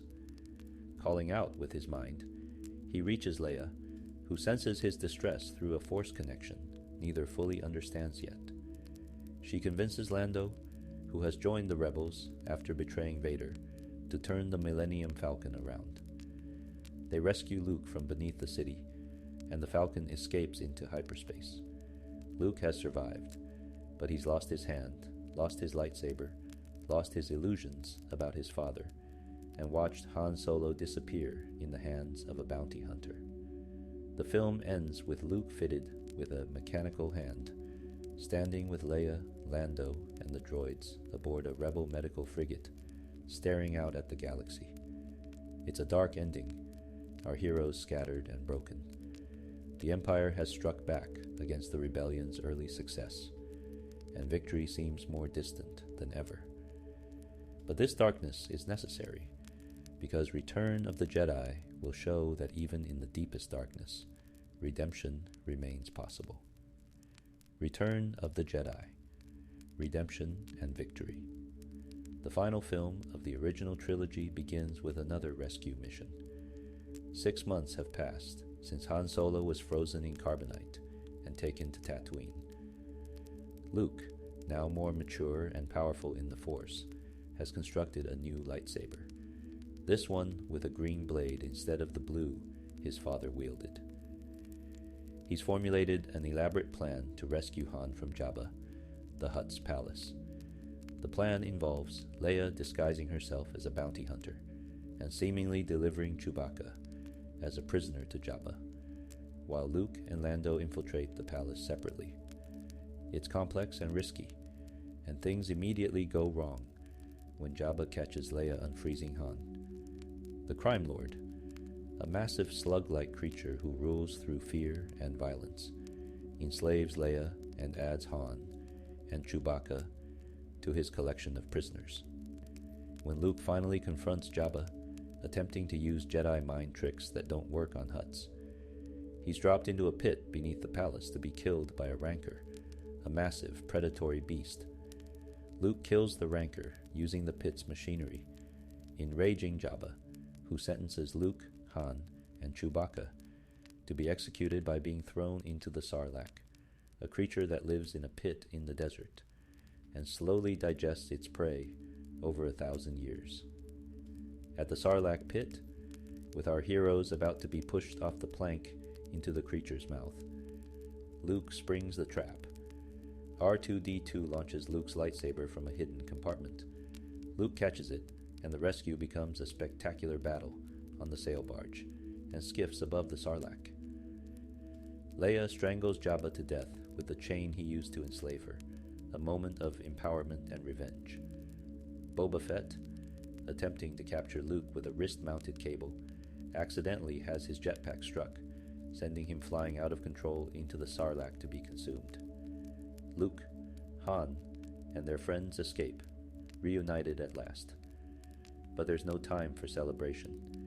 The Empire is constructing a new Death Star above the forest moon of Endor, and the Alliance has learned that the Emperor himself will be overseeing its completion. The rebels plan a desperate strike. A small team will land on Endor to deactivate the Death Star's shield generator, while the fleet engages in a direct assault. Before joining the mission, Luke returns to Dagobah to complete his Jedi training. He finds Yoda dying, the ancient master's 9 centuries of life finally coming to an end. With his final breaths, Yoda confirms what Luke has suspected. Vader is indeed his father, and Luke must face him again. Yoda also reveals that there is another Skywalker, though he won't elaborate before becoming one with the Force. Obi-Wan's Force ghost appears and explains what he earlier concealed. He tells Luke that he has a twin sister, separated at birth. Luke immediately realizes it's Leia. He can feel the Force in her, the same connection that allowed them to communicate on Cloud City. Obi-Wan confirms this and explains why they were separated, to hide them from the Emperor and Vader. But Obi-Wan also insists that Vader must be destroyed, that Anakin Skywalker is truly dead, consumed by the dark side. Luke refuses to believe this. He senses the conflict within his father, the good that still remains. Luke is determined to redeem Vader, to bring him back to the light. Luke confesses this to Leia before the mission to Endor. He tells her they're siblings, and that he must face Vader, that he can't continue with the team. Leia, who has sensed the truth for some time, understands. Han, unaware of the relationship, is confused and jealous, not understanding why Luke and Leia have such a deep connection. On Endor, the Rebel strike team encounters the Ewoks, small furry creatures who live in tree villages. Despite being primitive, using only Stone Age technology, the Ewoks prove to be valuable allies after C-3PO convinces them he's a golden god, and they should help the rebels. Luke senses Vader's presence on Endor, and realizes his presence endangers the mission. He surrenders to Imperial forces, hoping to turn Vader back to the light. When father and son meet face to face in a peaceful setting for the first time, Luke gives Vader the lightsaber Anakin once wielded, asking him to come with him to leave the dark side behind. Vader claims it's too late for him, that the Emperor will turn Luke to the dark side just as he turned Anakin years before. But Luke detects conflict in Vader, a shadow of the good man he once was. Vader takes Luke to the Death Star to present him to Emperor Palpatine. Palpatine is ancient and withered, his face twisted by the dark side into a grotesque mask, but his power in the Force is immense, and his understanding of the dark side surpasses even Vader's. He plans to turn Luke by forcing him to watch his friends die, using anger and fear to pull him to the dark side. Below, on Endor, the mission has gone wrong. The Imperials were expecting the rebels, and Han's team is captured. But the Ewoks, initially seeming like comic relief, launch a guerrilla assault on the Imperial forces. Using primitive weapons, traps, and tactics that exploit their knowledge of the forest, the Ewoks help turn the tide. In space, the Rebel fleet arrives to find the Death Star's shield still active, and a massive Imperial fleet waiting. Admiral Ackbar realizes too late that it's a trap. To make matters worse, the new Death Star is operational, despite appearing incomplete. Its super laser begins firing on Rebel capital ships, destroying them one by one. On the Death Star, Palpatine demonstrates his full malevolence. He forces Luke to watch through a window as the Rebel fleet is slowly destroyed, goading him to give in to anger. When Luke reaches for his lightsaber to strike the Emperor down, Vader intervenes, and father and son duel, while Palpatine watches with sadistic pleasure. The duel is different from their fight on Cloud City. Luke is stronger now, more skilled, and fueled by desperation, but he's also refusing to give in to his darker impulses, trying not to fight with anger and hate. Vader searches Luke's feelings and discovers the truth about Leia.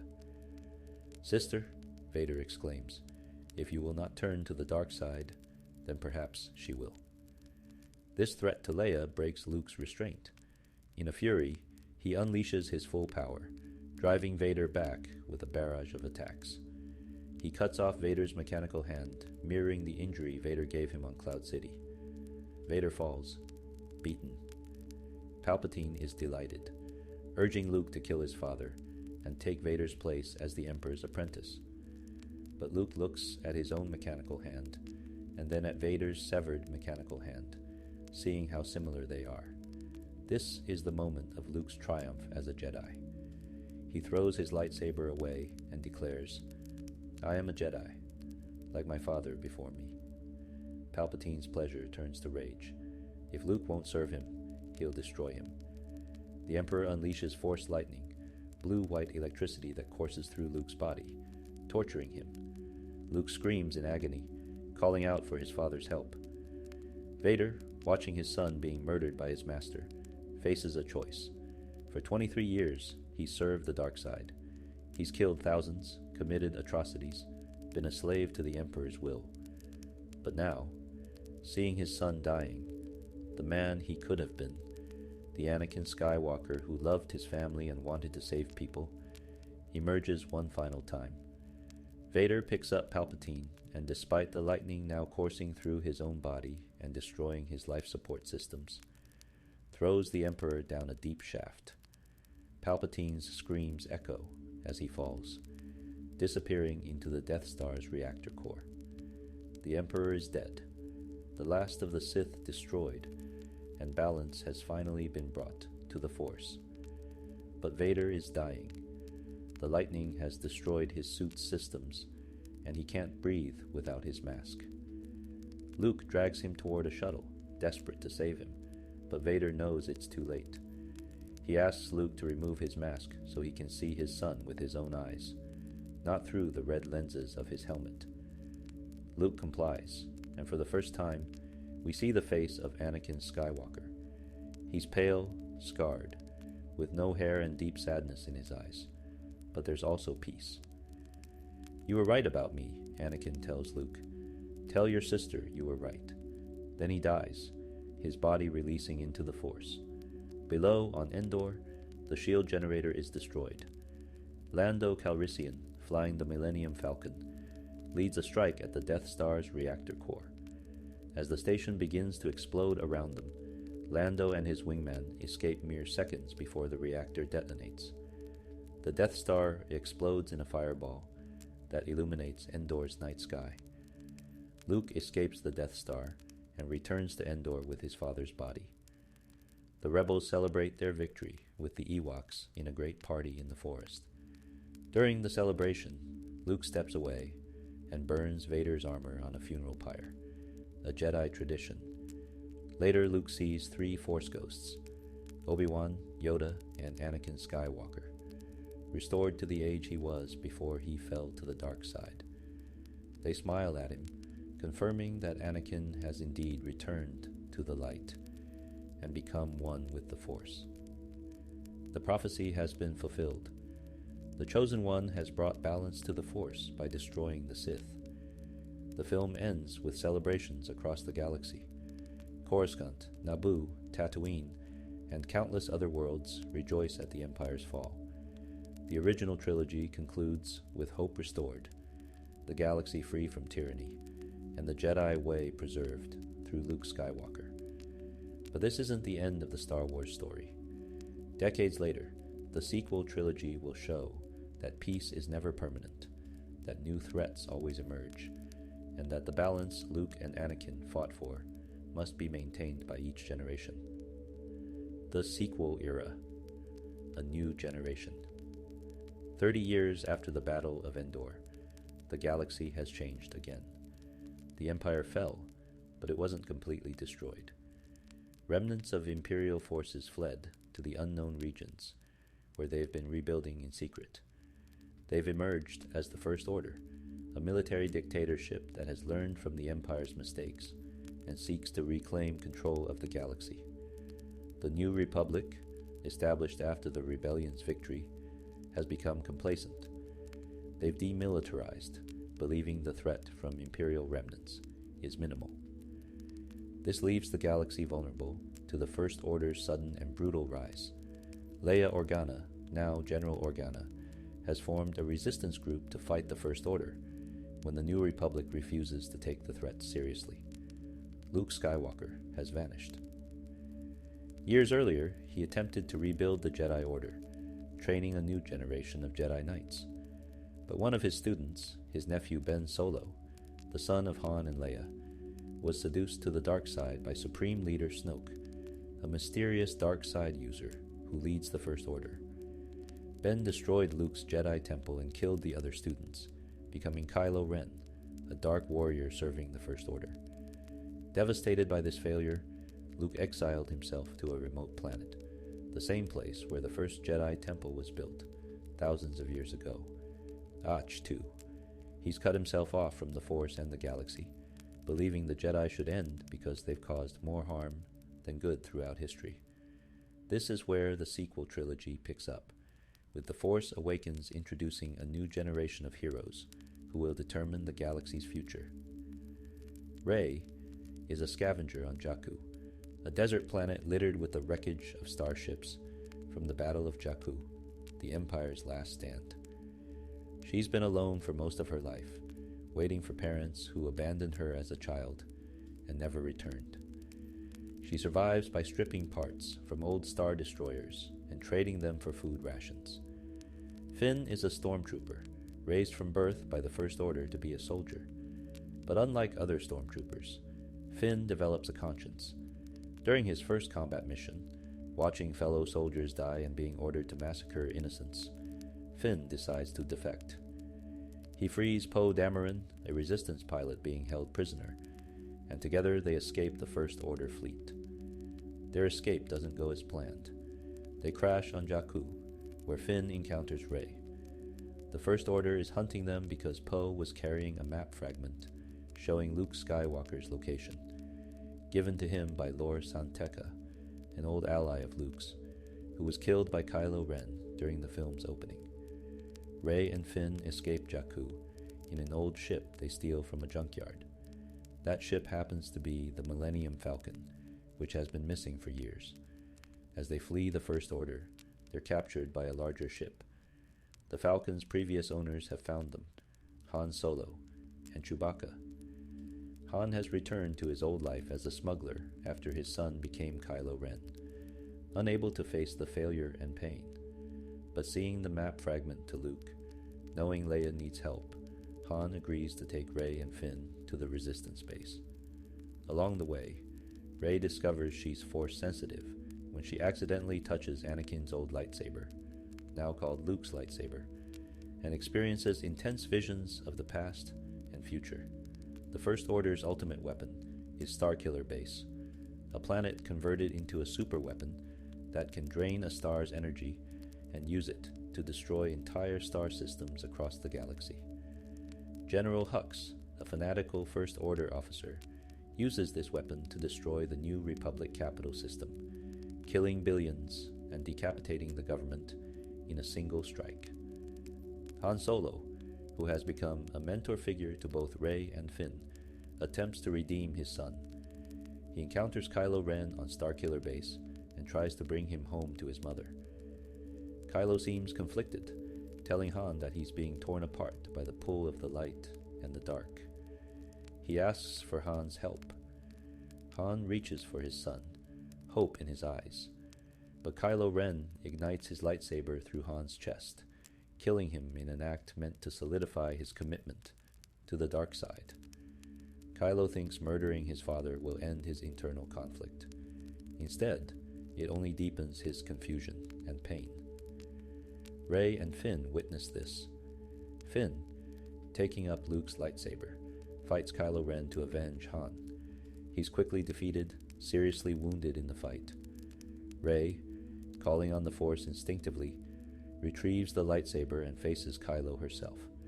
The duel is raw and desperate, neither fighter having formal training, but Rey opens herself to the Force, allowing it to flow through her, and she proves stronger in that moment. She defeats Kylo, leaving him wounded as the base collapses around them. The Resistance destroys Starkiller Base, in an echo of the Death Star's destruction, but the cost has been terrible. Rey takes the Millennium Falcon to Ahch-To, following the map the Resistance has pieced together. She finds Luke Skywalker living in exile among the ruins of the first Jedi Temple. She offers him his father's lightsaber, expecting him to take it, to join the fight, to restore hope. Instead, Luke throws the lightsaber over his shoulder and walks away. The Last Jedi picks up immediately where The Force Awakens ended. Rey has found Luke, but he refuses to return with her. He's decided the Jedi must end, that their legacy has been failure and hypocrisy. The Jedi allowed Palpatine to rise under their noses. Luke himself created Kylo Ren through his own fear and mistakes. But Rey is persistent, and Luke's old friend Yoda appears as a Force ghost to teach him one final lesson. We are what they grow beyond. That is the true burden of all masters. Eventually, Luke agrees to give Rey 3 lessons about the Force, though he still insists he won't leave the island or rejoin the fight. Meanwhile, the Resistance fleet is being hunted by the First Order, slowly running out of fuel as they try to escape. Finn and a mechanic named Rose attempt a desperate mission to disable the First Order's tracking system. The mission fails, many Resistance members die, and the fleet is decimated. Kylo Ren kills Supreme Leader Snoke when the Dark Side Master attempts to order Kylo to kill Rey, who had been brought before Snoke as a prisoner. After Snoke's death, Kylo offers Rey the chance to rule the galaxy alongside him, to let the old ways die and create something new, but Rey refuses, sensing that Kylo's offer, while genuine in its emotion, still comes from a dark place. Luke, finally accepting his responsibility, Force projects himself across the galaxy to the planet Crate, where the surviving Resistance members are trapped. He faces the entire First Order army alone, buying time for the Resistance to escape. Kylo Ren duels Luke, eventually realizing it's a projection. The effort of projecting himself across such a vast distance kills Luke. He fades away, becoming one with the Force while staring at Ahch-To's twin suns, an echo of the twin suns he watched, set on Tatooine as a boy dreaming of adventure. The rise of Skywalker brings the saga to its conclusion. The Resistance has been reduced to a tiny group of fighters, but they discover a shocking truth. Emperor Palpatine survived his fall on the Death Star, his essence transferred into clone bodies hidden on Exegol, a secret Sith planet in the unknown regions. There, he's been building an enormous fleet of Star Destroyers, each armed with planet-destroying weapons, preparing for one final attempt to conquer the galaxy. It's also revealed that Rey is not nobody, as she feared. She's Palpatine's granddaughter. The Emperor had a son who rejected the dark side and went into hiding. That son had a daughter, Rey. Her parents hid her on Jakku to protect her from Palpatine, then died rather than reveal her location. This lineage terrifies Rey, making her fear she's destined for darkness. Kylo Ren, who has been increasingly tormented by his choices, encounters a vision of his father, Han Solo. Though it's not a Force ghost, Han wasn't Force sensitive. The vision represents Kylo's own conscience manifesting. Ben has a conversation with Han that echoes their last meeting, except this time, Ben makes a different choice. He throws his lightsaber into the ocean, rejecting the dark side and reclaiming his identity as Ben Solo. The climactic battle takes place on Exegol. The Resistance fleet, bolstered by thousands of civilian ships, answering General Leia Organa's call. Leia died earlier in the film, becoming one with the Force, fights against Palpatine's final order. Rey confronts Palpatine in the Sith temple where he's been hiding, Palpatine attempts to turn Rey to the dark side, offering her the Sith throne if she kills him, and claims his power. But Rey refuses. Ben Solo arrives to help her, and together they stand against the Emperor. Palpatine, drawing power from their Force bond, drains their life energy to restore himself to full strength. But Rey calls upon all the Jedi who have come before. We hear their voices encouraging her: Obi-Wan, Yoda, Anakin, Luke, Mace Windu, Ahsoka Tano, and others. "Be with me," Rey whispers. Using the Force channeled through her from all these past Jedi, Rey deflects Palpatine's lightning back at him, destroying his body completely this time. The effort kills Rey, but Ben uses the last of his life force to resurrect her through the Force, a power Palpatine searched for but which can only be wielded through selfless love. Ben dies, but Rey lives. She saved the galaxy, but at the cost of the man who turned back to the light to help her. In the film's final scene, Rey returns to Tatooine, to the Lars farm where Luke grew up. She buries both Luke and Leia's lightsabers in the sand, honoring her teachers. When a passing woman asks who she is, Rey looks at the Force ghosts of Luke and Leia standing nearby, smiles, and says, "Rey Skywalker." She's claimed the name of the family that trained her and loved her, honoring their legacy while forging her own path. The sequel trilogy ends with Rey looking toward the twin suns of Tatooine, a moment that mirrors Luke's journey beginning. The Skywalker saga is complete, but the story of Star Wars continues. Now that we've journeyed through the major events of Star Wars, let's take a moment to reflect on the individuals who shaped this galaxy. Understanding these characters will deepen your appreciation for the story and help you connect with the themes that make Star Wars resonate across generations. Luke Skywalker. The hero's journey. Luke Skywalker embodies the classic hero's journey, starting as an ordinary farm boy and becoming the greatest Jedi of his generation. His story teaches us that greatness doesn't come from birthright alone, but from choices, from refusing to give up on hope, and from believing in redemption, even when everyone else sees only darkness. Luke's greatest strength isn't his power in the Force, though that's considerable. It's his compassion, his unwavering belief that there's good in everyone, even in Darth Vader.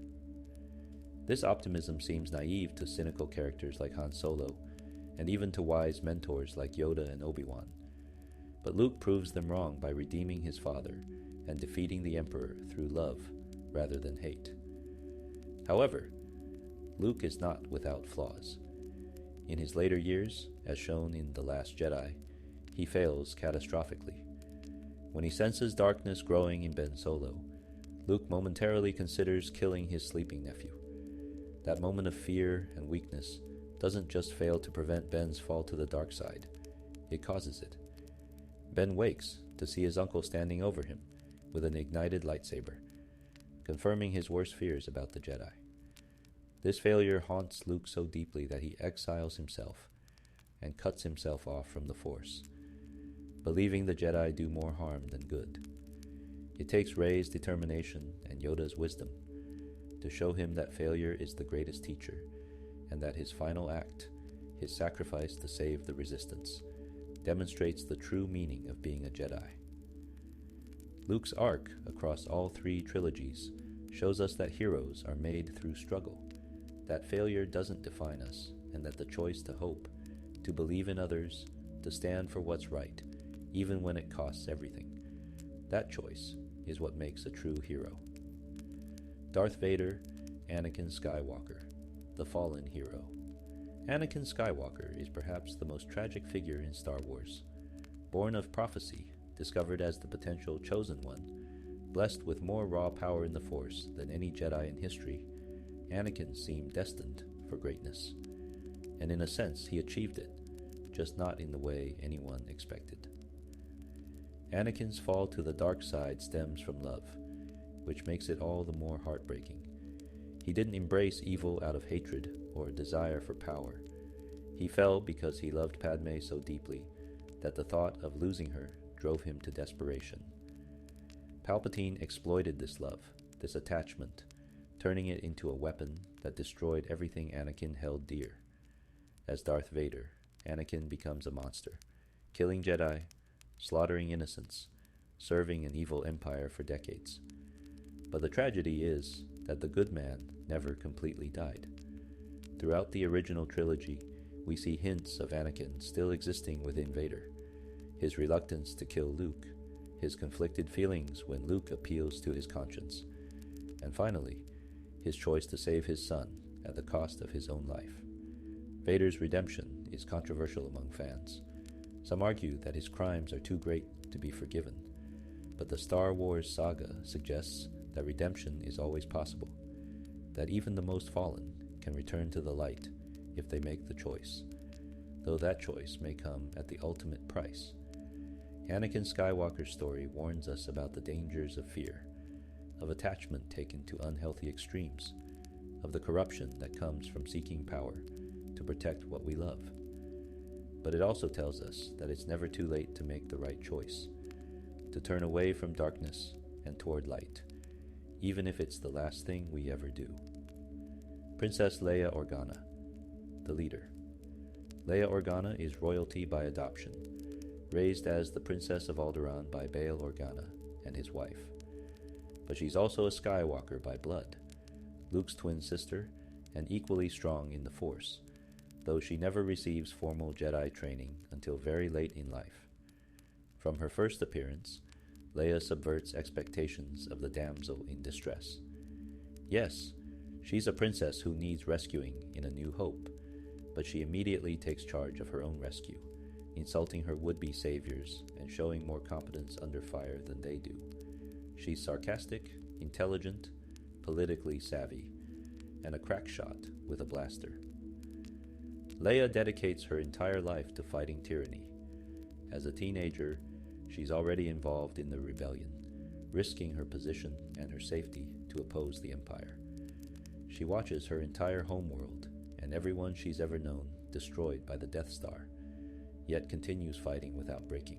When Han is frozen in carbonite, she tells him she loves him, showing vulnerability without weakness. After the Empire's fall, Leia becomes a key figure in the New Republic's government, working to build a lasting democracy. When she senses the First Order's threat and the Republic refuses to act, she forms the resistance and leads it personally, despite being in her 60s. Leia represents the idea that leadership is about service, that power should be used to protect others, rather than to dominate them. She's a diplomat who can negotiate peace, a general who can lead armies, a senator who can navigate political intrigue, and a mother who never stops trying to bring her son home from the dark side. Her Force abilities manifest differently than Luke's. While Luke becomes a warrior and a teacher, Leia uses the Force intuitively for connection and empathy, sensing danger, feeling others' emotions, and reaching across vast distances to communicate. This reflects different ways of engaging with power. Not all strength is expressed through combat. Han Solo, the reluctant hero. Han Solo starts as a smuggler and a cynic, interested only in money and survival.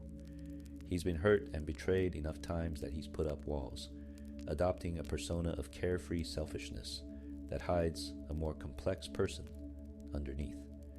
When we first meet him, he's in debt to a crime lord, desperate enough to take a risky job transporting an old man and a farm boy to Alderaan. But Han's character arc is about discovering that some things are worth more than money or personal safety. His friendship with Luke and Chewbacca, his growing love for Leia, his involvement in the rebellion, all of these force Han to confront the fact that he's not the selfish person he pretends to be. The moment that defines Han's transformation comes at the Battle of Yavin.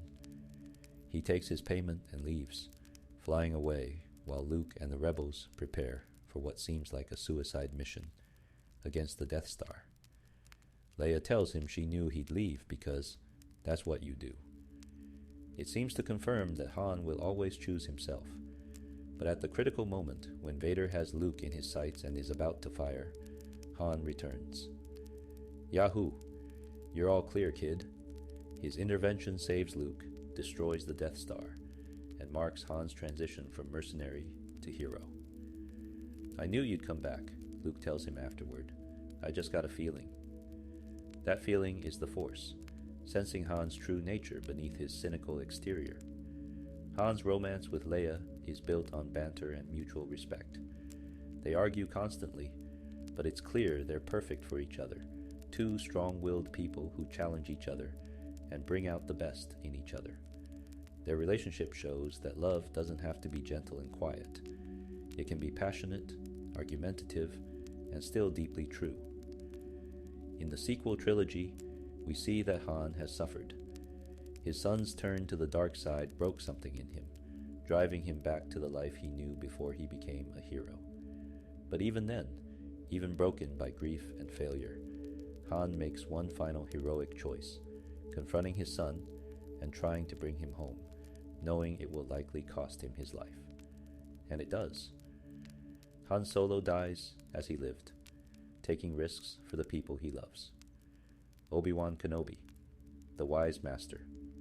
Obi-Wan Kenobi is the archetypal wise mentor, guiding both Anakin and Luke on their Jedi paths. But Obi-Wan himself is far from perfect, and his flaws and failures make him more compelling than if he were simply a font of wisdom. Young Obi-Wan, as seen in the prequels, is dutiful but rigid, following Jedi rules even when his instincts tell him they might be wrong. He takes Anakin as his Padawan out of duty to Qui-Gon, not because he feels ready to train someone, especially not the chosen one. This creates tension in their relationship from the start. Obi-Wan loves Anakin like a brother, which makes Anakin's fall to the dark side devastating. On Mustafar, when Obi-Wan defeats Vader and leaves him burning, it's not triumph he feels, but heartbreak. "You were my brother, Anakin," he says through tears. "I loved you." That emotional vulnerability beneath his composed exterior is what makes Obi-Wan relatable. As old Ben Kenobi in A New Hope, he's become a hermit, watching over Luke from afar, but not revealing the truth about Luke's parentage or destiny until circumstances force his hand. When he sacrifices himself to Vader, allowing himself to be struck down, it's both a tactical decision to let Luke and the others escape, and a spiritual choice to transcend death and become one with the Force. Obi-Wan's greatest lesson might be the one he teaches after death. When Luke angrily confronts his Force ghost in Return of the Jedi about lying about Vader being his father, Obi-Wan admits he told Luke what he needed to hear from a certain point of view. It's not a perfect defense, and Luke doesn't fully accept it, but it shows that even wise mentors make questionable choices and have to live with the consequences. Yoda, the ancient master. Yoda is perhaps the most powerful Jedi who ever lived, a Grand Master of the Order who has trained Jedi for 8 centuries. His distinctive speech pattern, small stature, and whimsical personality hide a warrior of incredible power and a mind of profound wisdom. When we first meet Yoda on Dagobah, he seems like an irritating creature, rummaging through Luke's belongings and bickering with R2-D2. This is partially an act to test Luke's character and patience, but it's also who Yoda is. Playful, refusing to take himself too seriously despite his immense power and responsibility. Yoda's teachings focus on the mental and spiritual aspects of being a Jedi. "Size matters not," he tells Luke when the young man doubts he can lift his X-Wing from the swamp. "Judge me by my size, do you?" It's a pointed reminder that true power comes from the Force, from belief and connection to something greater than oneself, not from physical strength. But Yoda also represents the failures of the Jedi Order. For all his wisdom, he didn't see Palpatine's rise or prevent the Jedi's destruction. The dogmatic approach to the Force that the Jedi under his leadership embraced, forbidding attachment, suppressing emotion, becoming more political operators than spiritual guides, contributed to the Order's downfall. In his final years, In exile on Dagobah, Yoda seems to have recognized these failures. When he appears as a Force ghost to Luke in The Last Jedi, he teaches one final lesson. We are what they grow beyond. That is the true burden of all masters. He burns the ancient Jedi texts, though Rey has already taken them, symbolically destroying the dogmatic past, to make way for a new understanding of the Force. Yoda's legacy is complex. A great teacher who trained generations of Jedi, a powerful warrior who protected the Republic for centuries, but also a leader whose rigid thinking contributed to the Jedi's destruction. His story reminds us that even the wisest can be wrong, and that learning from failure is essential to growth. Emperor Palpatine, Darth Sidious. The ultimate evil. Palpatine is perhaps the most successfully evil character in Star Wars, a villain who wins almost completely, destroying the Jedi, transforming a democracy into a dictatorship, and ruling an empire for decades. He's patient, cunning, and absolutely ruthless in pursuing power. What makes Palpatine terrifying is not just his power in the dark side of the Force, though that's immense. It's his understanding of manipulation and politics. He orchestrated both sides of the Clone Wars, playing the Republic and the Separatists against each other for years. He positioned himself as the benevolent leader who reluctantly accepted emergency powers to save democracy, then used those powers to destroy that same democracy. Palpatine understands that fear is control. He builds the Death Star not because the Empire needs it militarily. They already have an overwhelming conventional force, but because the threat of planetary destruction will terrorize systems into submission. Fear will keep the local systems in line, Grand Moff Tarkin explains. Fear of this battle station. As Darth Sidious, Palpatine is a Sith Lord who has mastered the dark side more completely than perhaps any who came before him. His Force lightning can torture and kill. His ability to cloud the Jedi's perception kept them from sensing his true nature despite being in their presence for years. And his knowledge of ancient Sith techniques allowed him to cheat death itself, transferring his essence into clone bodies. Palpatine's final defeat in The Rise of Skywalker comes not through superior power, but through connection. Rey channels the strength of all the Jedi who came before her, representing the light side's power of unity against the dark side's isolation and selfishness. When Palpatine is destroyed, it marks the end of the Sith, the fulfillment of the prophecy that Anakin would bring balance to the Force. Rey, The Last Jedi. Rey is the protagonist of the sequel trilogy, a character who represents hope for a new generation. Abandoned on Jakku as a child, she survives through resourcefulness and strength, waiting for parents who will never return. Rey's Force sensitivity manifests strongly and quickly, suggesting she's one of the most naturally powerful Force users we've encountered.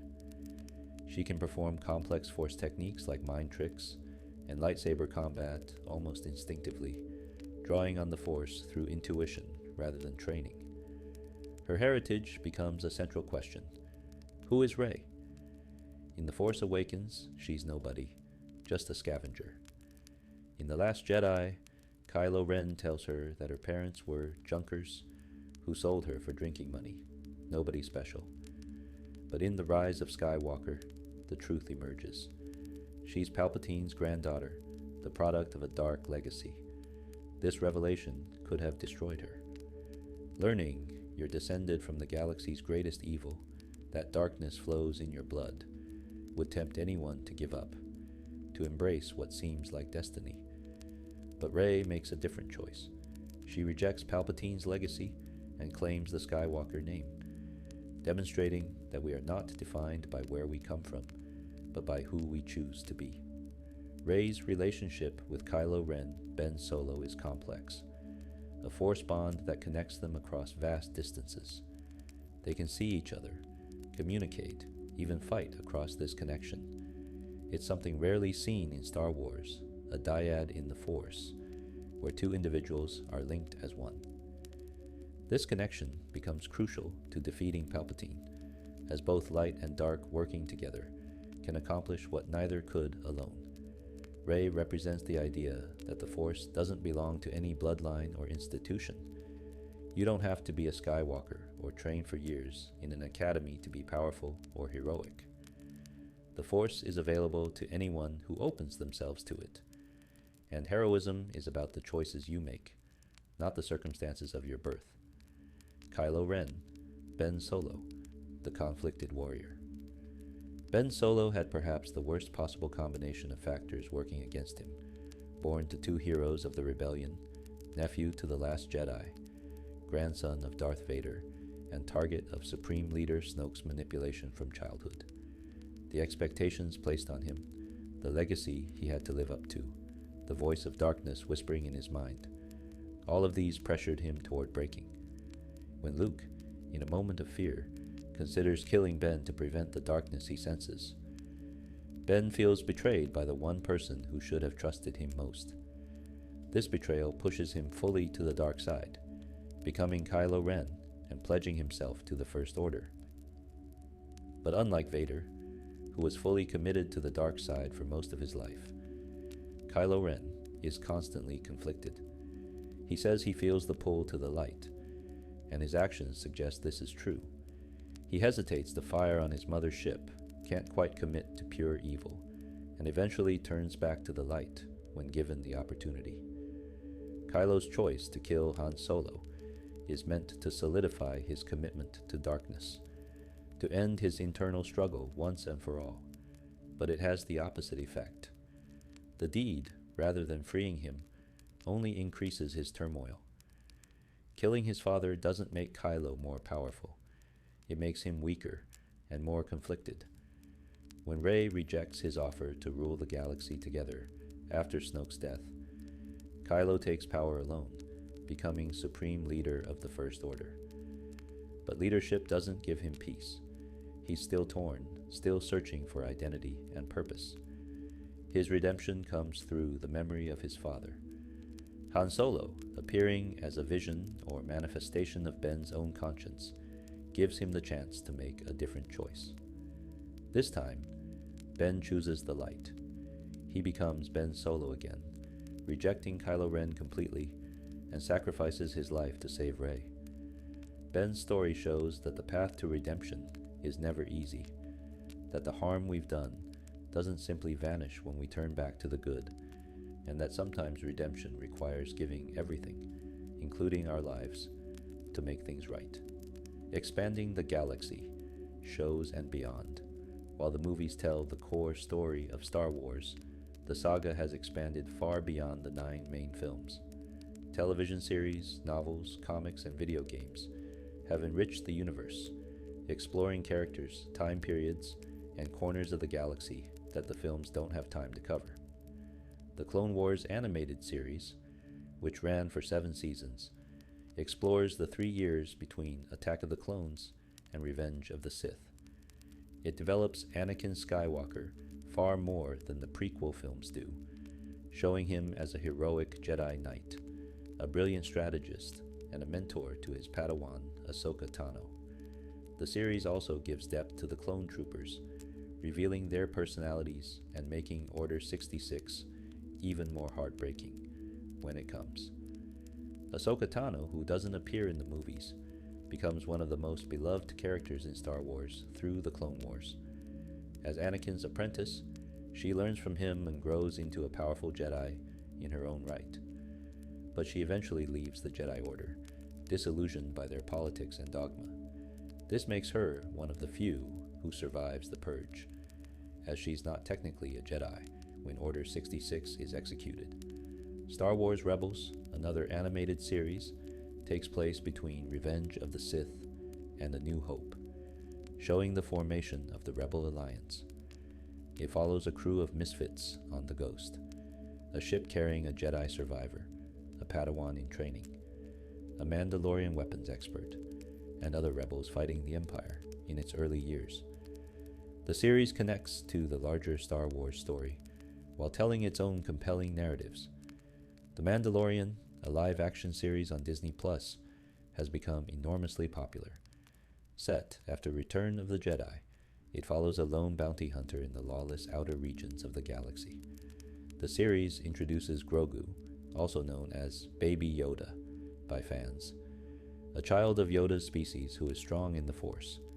The Mandalorian himself, Din Djarin, becomes Grogu's protector, developing from a solitary bounty hunter into something like a father figure.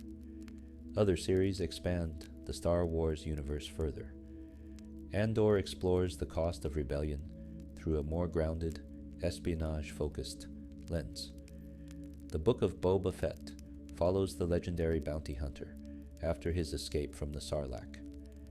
Obi-Wan Kenobi shows the Jedi Master during his exile on Tatooine. Ahsoka continues Ahsoka Tano's story years after the Empire's fall.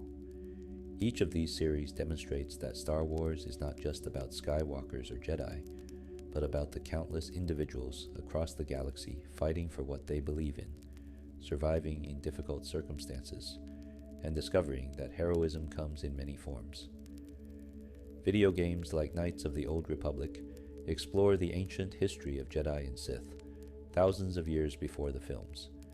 Jedi Fallen Order and its sequel follow a Padawan survivor of Order 66 as he evades the Empire. These games have introduced characters and concepts that enrich the mythology and give players active roles in the Star Wars story. Novels and comics have filled in gaps, explored side characters, and expanded on moments that the films only touched on. They've given us the full story of Darth Plagueis, detailed the political maneuvering that led to the Clone Wars, explored what Luke did to try rebuilding the Jedi Order, and countless other stories that make the galaxy feel lived in and real. The expanded universe shows us that Star Wars is more than just the Skywalker saga.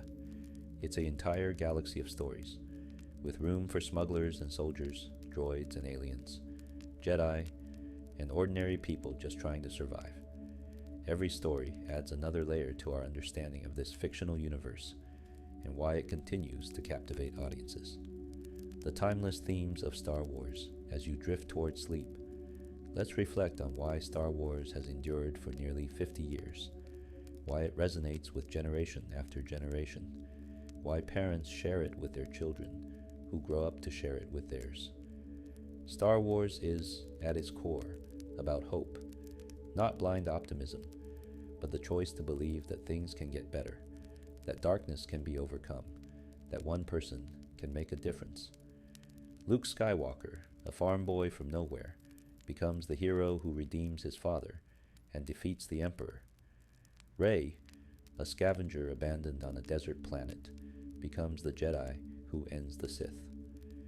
Time and again, Star Wars tells us that where you start doesn't determine where you end up. It's also about redemption.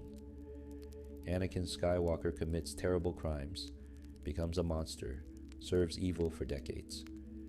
But in the end, he can still turn back, can still choose the light, can still save his son and fulfill his destiny as the chosen one. Ben Solo falls to darkness, kills his father, leads the First Order's campaigns. But he too can turn back, can help Rey defeat Palpatine, can sacrifice himself for love. Star Wars insists that it's never too late to make the right choice, that redemption is always possible for those who seek it. Family is central to Star Wars. The entire saga is essentially a family story, the rise and fall and redemption of the Skywalker family across 3 generations. Luke and Vader's relationship drives the original trilogy. Anakin's love for Padme and fear of losing her causes his fall. Rey's search for belonging in family motivates her journey. These are stories about fathers and sons, mothers and daughters, brothers and sisters, about the bonds that connect us, and the love that can save us or destroy us. The conflict between good and evil in Star Wars is never simple. The Force has light and dark sides, but the line between them runs through every heart. Good people can fall to darkness if they give in to fear and anger.